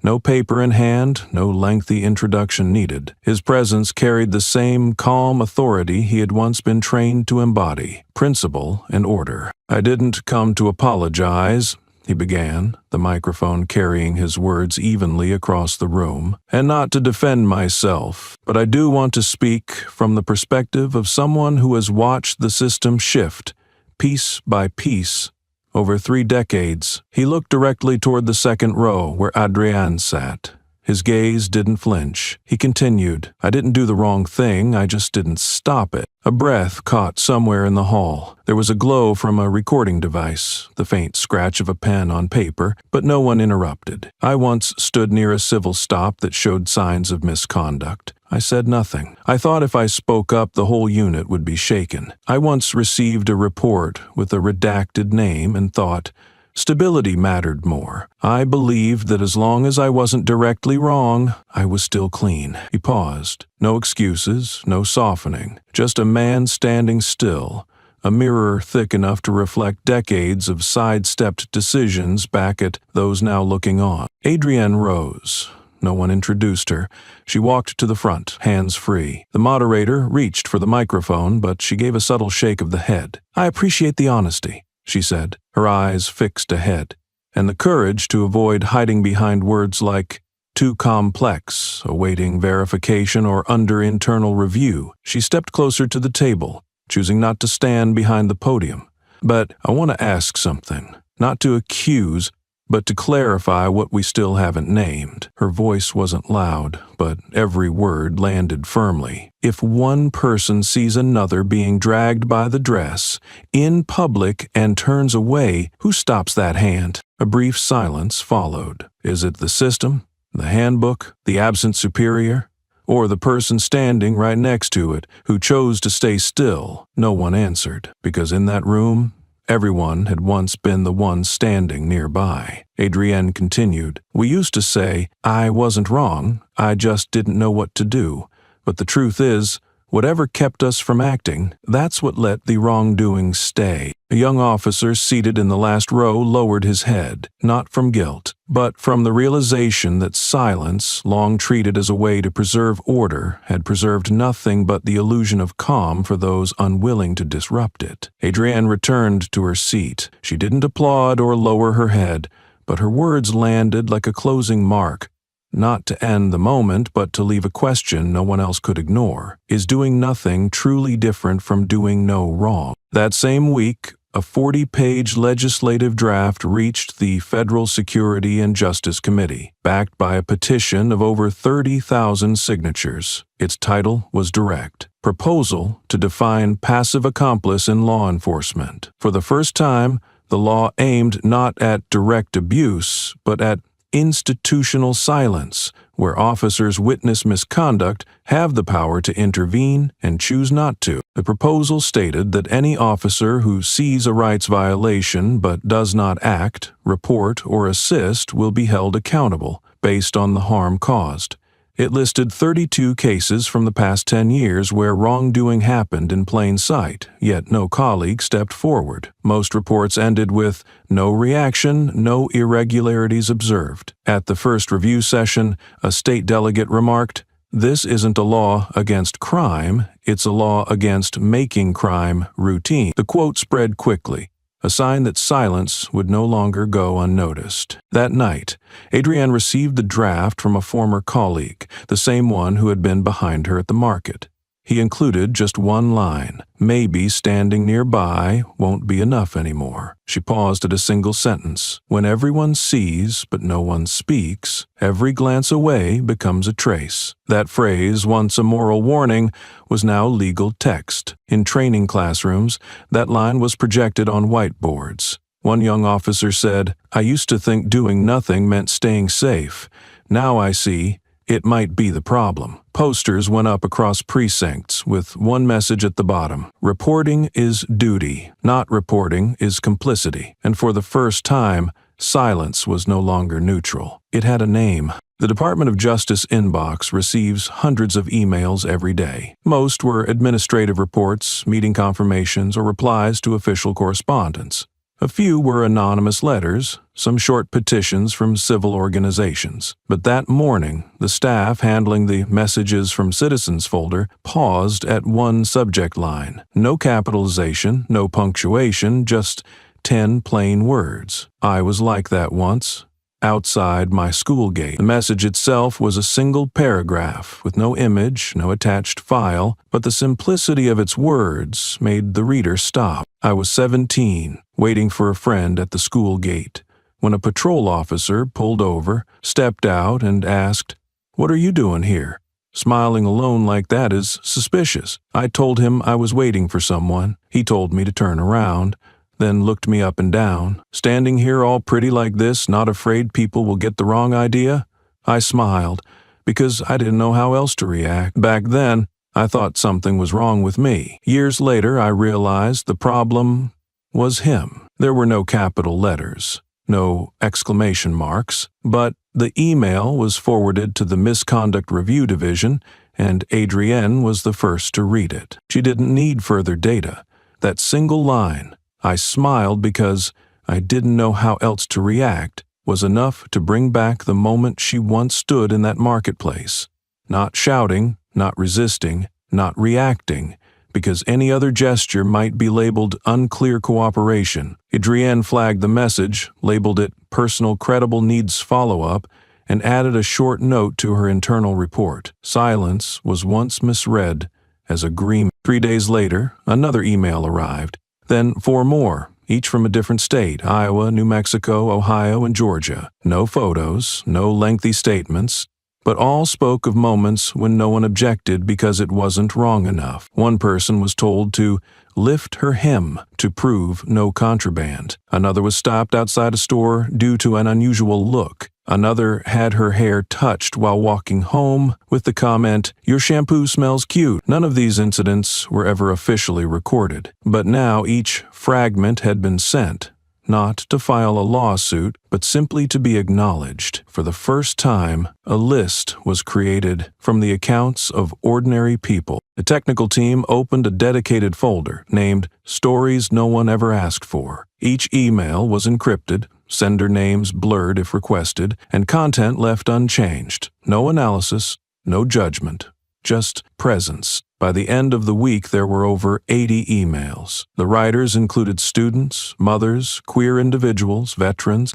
sanitation workers, and former officers. Some described moments from 10 years ago. Others wrote about events from the previous week. But they all shared one thing in common. None had ever been entered into an official report. Adrienne proposed forwarding the entire set to the Ethics Oversight Group and launched a pilot project called Voices Never Invited to Speak. It was not a complaint. It was a record of truth. Each story would be converted into training data, used in a foundational course on emotion and power for first-year officers. In her project notes, Adrienne wrote, "They don't need to win. They just need to hear their own story again, without it being edited to make it easier for others to accept. Because sometimes, justice doesn't begin with accusation. It begins when someone dares to speak, and another person stops long enough to listen through to the end." Adrienne never told her own story. Not on television, not in internal reports, not in press conferences or educational panels.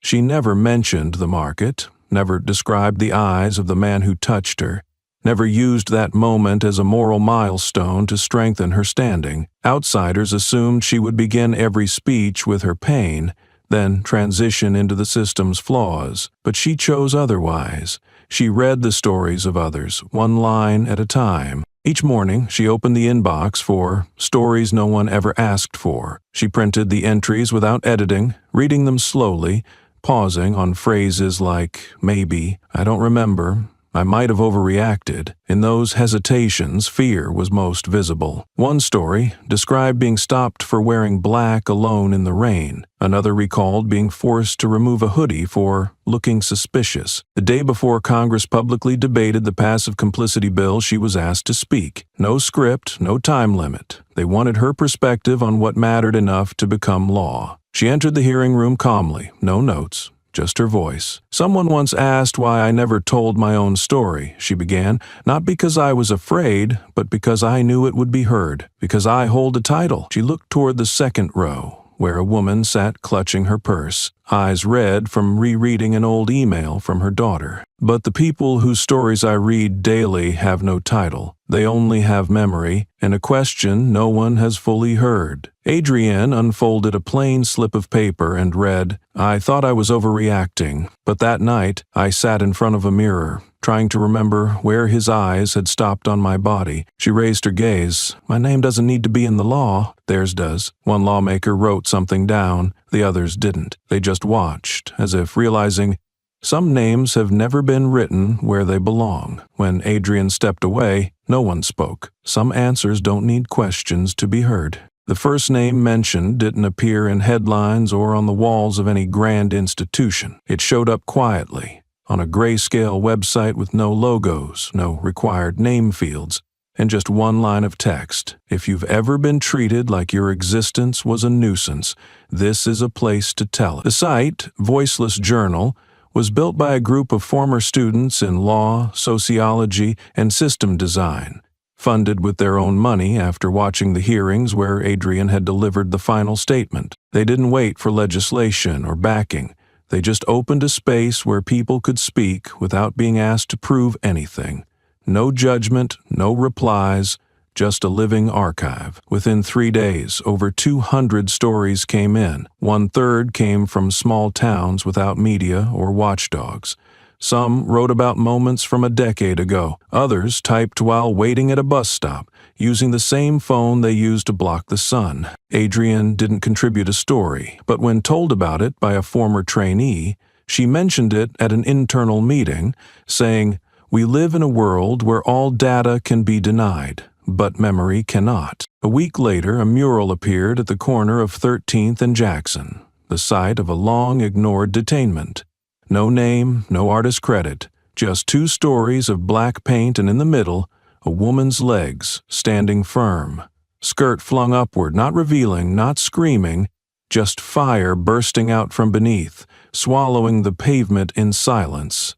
It stopped people not because it shocked them, but because it finally couldn't be called a joke. The media called it the mural that does not scream. A local station said the flames weren't anger but buried emotion, what burns under years of being overlooked. City officials ordered its removal, but before they could act, hundreds had gathered, sharing images captioned, "Not so someone will see it, but so someone will stop pretending they don't." Adrienne visited Bezic, but when it appeared on the news, she paused, eyes fixed not on the fire, but on the skirt. She saw herself not as she was pulled, but as the flame, still yet impossible to put out. The city moved to erase it, but after a petition with nearly 800 signatures, the mural was preserved. It was added to officer ethics training. Some said it was too heavy for display, but a former instructor replied, "If we're still afraid of that image, maybe it's us who need retraining." A week later, the mural was officially installed. In the bottom corner, one line remained.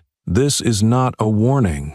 This is a reminder. Never pretend you didn't see." The artist never returned. He didn't need to. For once, no one had to shout to be heard. The vote took place on a Friday, with nothing remarkable about the weather. The sky was clear, the sunlight gentle, the wind so still that the flags outside the Capitol building did not move an inch. But inside, in Chamber 2B, where laws on public security were usually debated, the air felt both taut and hushed. The bill, tentatively titled the Civil Dignity Protection Act, had been introduced early last quarter, after a series of hearings, public surveys, and 3 rounds of legal language revisions. Those who followed closely understood this was not a bill that would pass easily. It touched something once considered acceptable in enforcement culture, the act of touching another person's body under the guise of inspection without specific cause.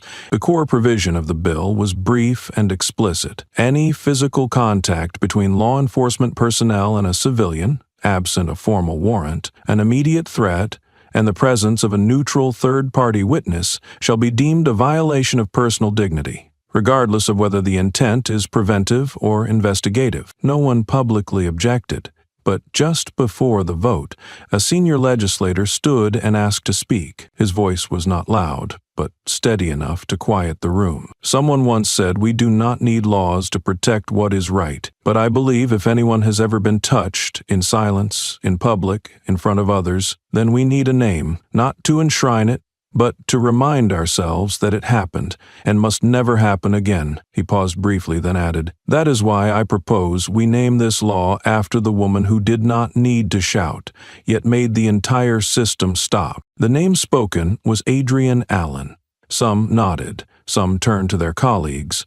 There was no applause, but agreement moved through the chamber. The clerk prepared to record the new name. Adrian sat in the back row, not in the honorary seats. She stood without waiting to be introduced and signaled she wished to speak briefly. A staffer brought her the microphone and the room's lighting softened. She looked directly at the lawmaker who had proposed. She was not dismissive, but her words made it clear what she intended to preserve. There are many names that should be written into this law, names of people whose letters were never answered, names of those who withdrew complaints due to exhaustion, names of those once labeled too sensitive, too reactive, or lacking proof. She paused, scanning the room.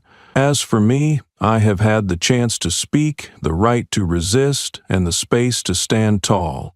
That is enough. She sat down without waiting for a reply. The clerk crossed her name from the draft and replaced it with the final line that had unanimous support. Civil Dignity Protection Act. The only valid version of respect between one human and another. 38 votes in favor, 1 abstention, no objections. The session ended quietly.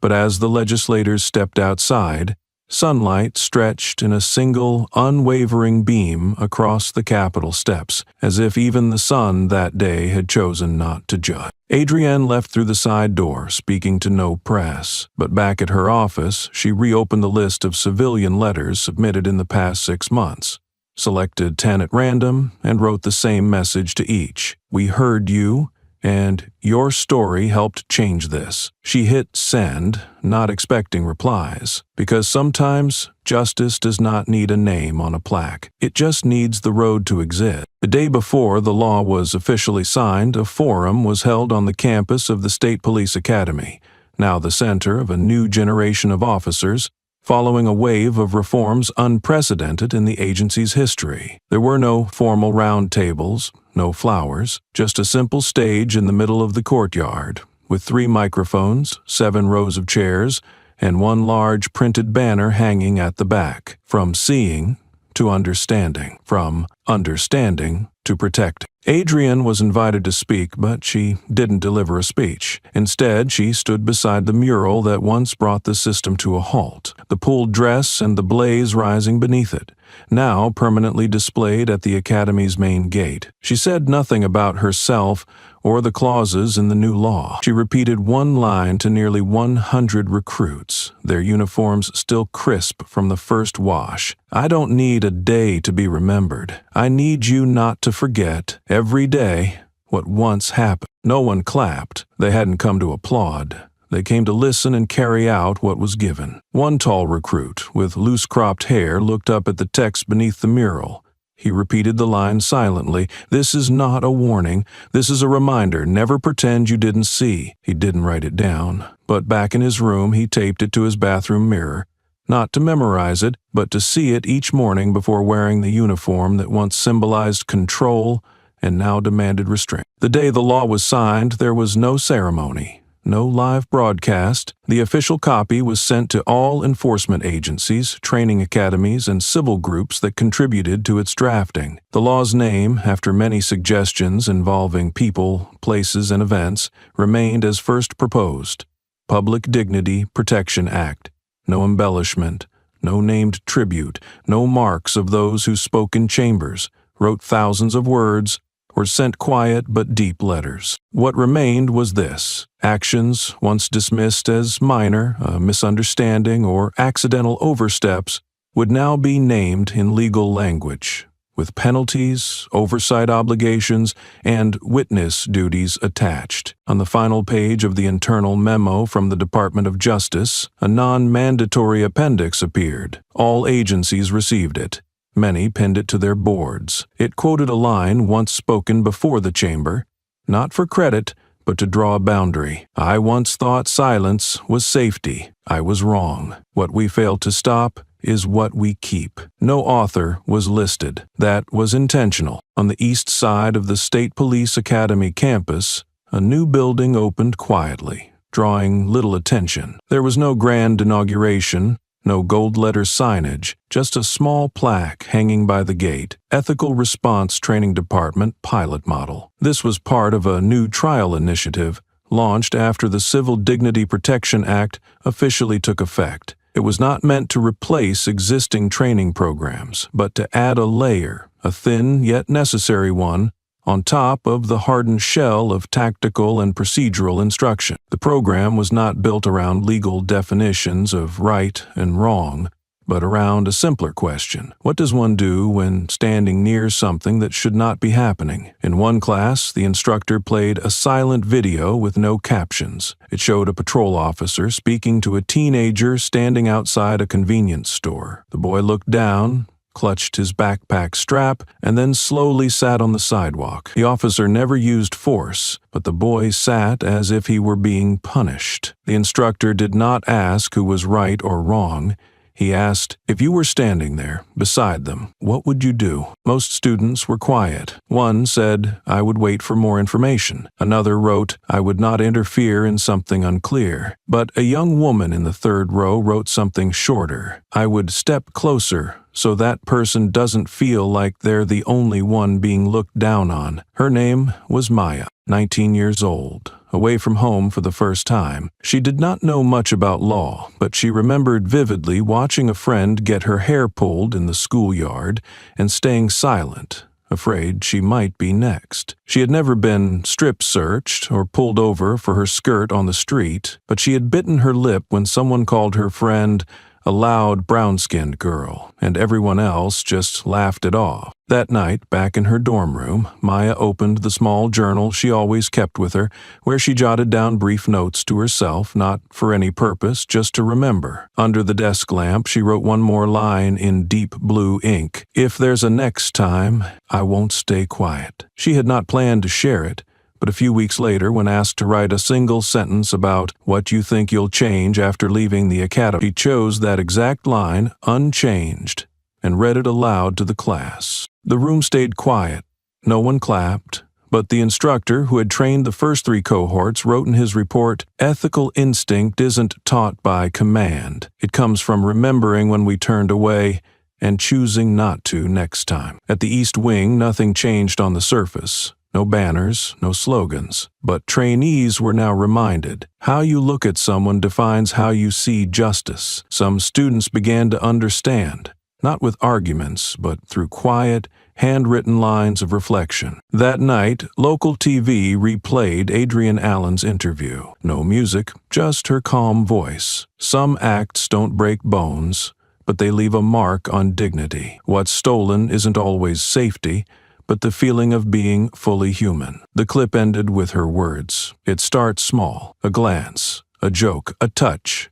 Then they call it normal. In a small apartment, an 8-year-old boy watched in silence. Dad, he asked, do I have the right to keep my clothes on? The man, a 12-year officer, paused. No answer came easily. He sat beside his son. Yes, he said, and I should have remembered that. Uniform or not, the boy nodded. That was enough. Outside, the night stayed quiet, but the man knew. Next time he was on duty, before asking anyone to turn or open a bag, he'd remember this. And if anything about his job still mattered, it began here. Weeks after the law protecting public dignity was passed, a television producer formally contacted the Office of Ethical Oversight. Their email was respectful, ambitious, and clear. They wanted to develop a series based on the real story of a woman who stood still in a public market, never resisted, never shouted, yet disrupted the system by being present at the right moment. Audiences need a strong female symbol, they wrote. Real, not dramatized. Powerful, but grounded, the representative said. We don't want to embellish, we want to tell it as it happened. Adrienne read the request quietly. She didn't reject it, nor did she question its intent, but when asked to meet and discuss image rights, she replied, I'm not a character. I'm the one who stood still, at the right time, for those who had no place left to stand. She left it at that. She didn't ask for any posts about her to be taken down. To her, what needed to continue no longer required her name attached. A photo appeared online a week later. No tags, no credit. A woman standing in a southern market, mid-same, silk dress catching the breeze, her face turned from the light. No violence, no crowd. just space surrounding a silent figure. It spread quickly, not for its art, but for what it made people feel. One caption read, "We don't need to shout to stop the world. Sometimes not turning away is enough." Another said, "I don't know who she is, but I've walked past moments like this without stopping." This one made me. Adrian saw the image in a private research group. Someone asked, "Is this you?" She didn't confirm or deny. She replied, "If it makes someone rethink the last time they stayed silent, it has done my part." That image, without titles or framing, lived on, not as recognition, but as a reminder that the right presence, even unnamed, can hold a mirror to a society's conscience. The photo was reprinted in dozens of publications and shown in global forums. It won a top photography award in Geneva for unstaged social commentary. When the title appeared, "She Stood," no one came on stage. The host explained the winner had declined to be named, had asked the record to reflect one thing only, unsigned. In a brief letter, the photographer wrote, "I just pressed the shutter. She was the moment. And some moments belong to no one to keep." No one objected. In a world where names often overshadow meaning, that choice made viewers reconsider what we truly honor: the story or the storyteller. That fall, a contemporary art exhibit in New York titled "Silence Timed Right" focused not on violence or suffering, but on small moral acts: pausing, looking up, refusing to turn away. At its center hung a large print of the photo. No QR code, no caption, just 4 quiet words beneath it. A moment, not repeated. Adrian was invited. A curator sent a handwritten note. "No one needs to see you, but presence or absence is part of the piece." She didn't attend. Yet under the photo, a single empty chair was placed, perfectly positioned, not labeled, not explained. On the back of the chair was a small wooden plaque: "For the one who stood still when doing right was the hardest thing." No one sat, no one touched it. As if all who passed understood it wasn't meant to be taken, only acknowledged, by anyone who once stayed silent, then chose to stop. Adrienne kept working at the Office of Internal Reform. No spotlight, no credit. But to those who remember the breeze that lifted a hymn in the crowd, her presence remains, not in law, not in headlines, but in the stillness that followed. The Southwell Market reopened at the end of the season, as if nothing had ever happened there. The fruit stands returned to their usual spots, handwritten price tags hung with wooden clips, pale blue canvas umbrellas opened each morning, their fabric fluttering gently in the breeze like routine. Shoppers came as they always had, familiar faces, new ones, the sound of bargaining, knives splitting melons, registers clicking. Everything fell back into the rhythm the town once held in its palm. But one thing did not return: Lyle's presence. The officer who once stood in the brick-paved path, his hand resting on a holstered gun, not out of danger, his eyes moving along a woman's dress as if on duty. Since being indicted, Lyle had not appeared in public. He did not serve a long sentence, but he would never return to the force. His silence was not remorse. It was the only thing left once no system stood behind him. No one in the market mentioned his name.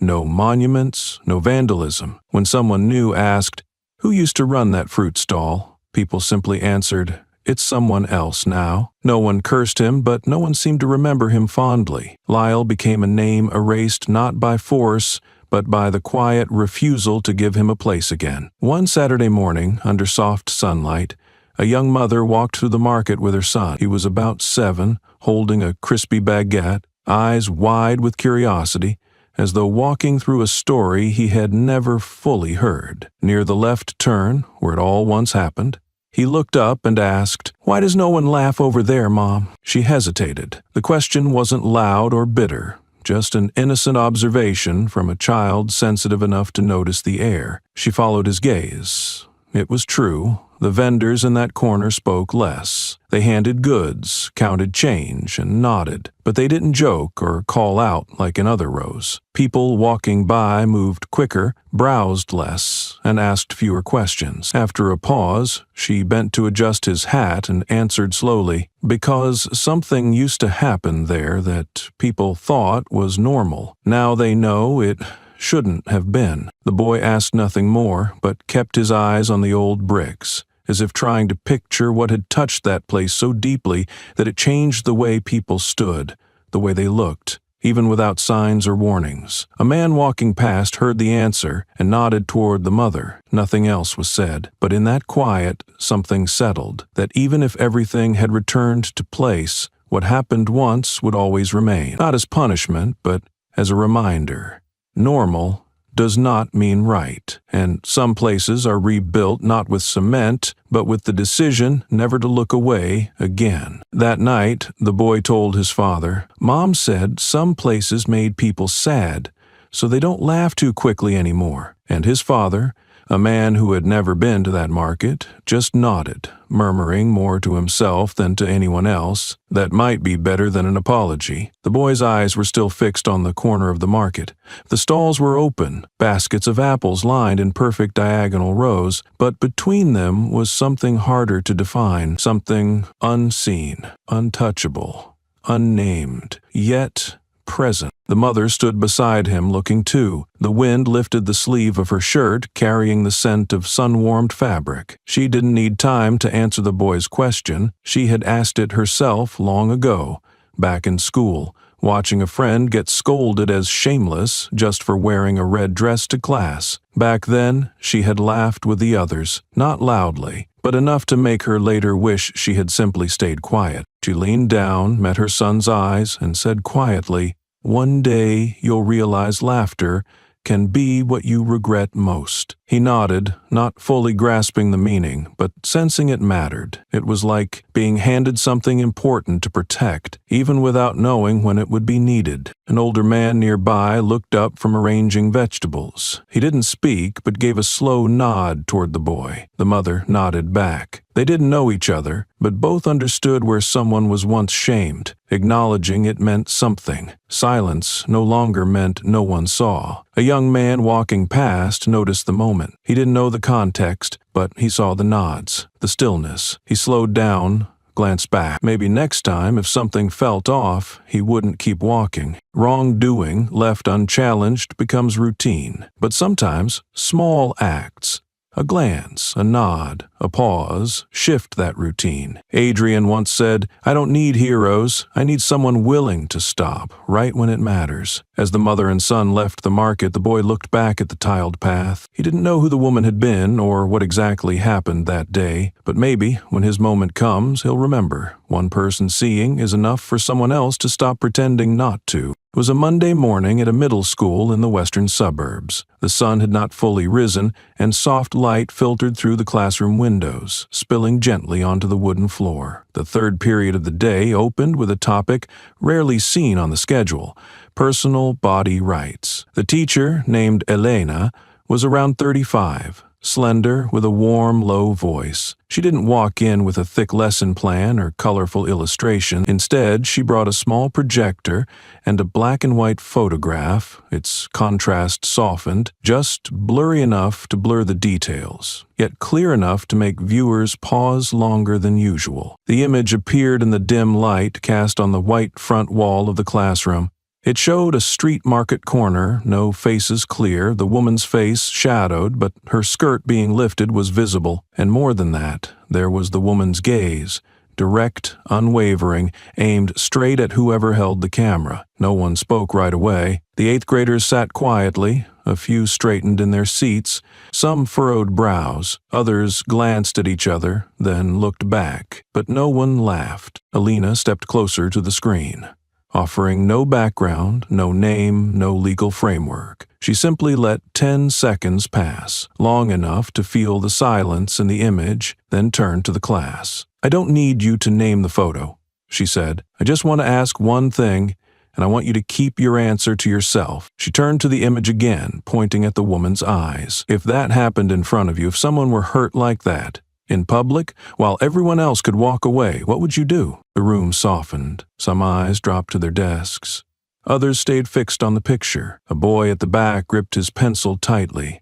It dropped to the floor, and he didn't pick it up right away. A girl in the second row sat upright, her hands in her lap, her chin tilted slightly higher. Elena didn't ask for spoken answers. She knew that at this age, what settles in silence often lasts the longest. She continued, her voice light, almost like telling a story. The woman in the picture didn't scream. She didn't fight back with her fists. But that gaze, that stillness, made an entire system look back at itself. She turned off the projector. Sunlight flooded the room. Today's question isn't for answering right now. It's for you to keep. For the next time something wrong happens, when someone is touched, humiliated, or treated as less just because silence has been made comfortable, who among us will stay and not turn away? The girl in the corner of the classroom stared straight ahead. The boy who had dropped his pencil bent to pick it up, then looked up and nodded slightly. No one asked him to. Nothing grand had happened.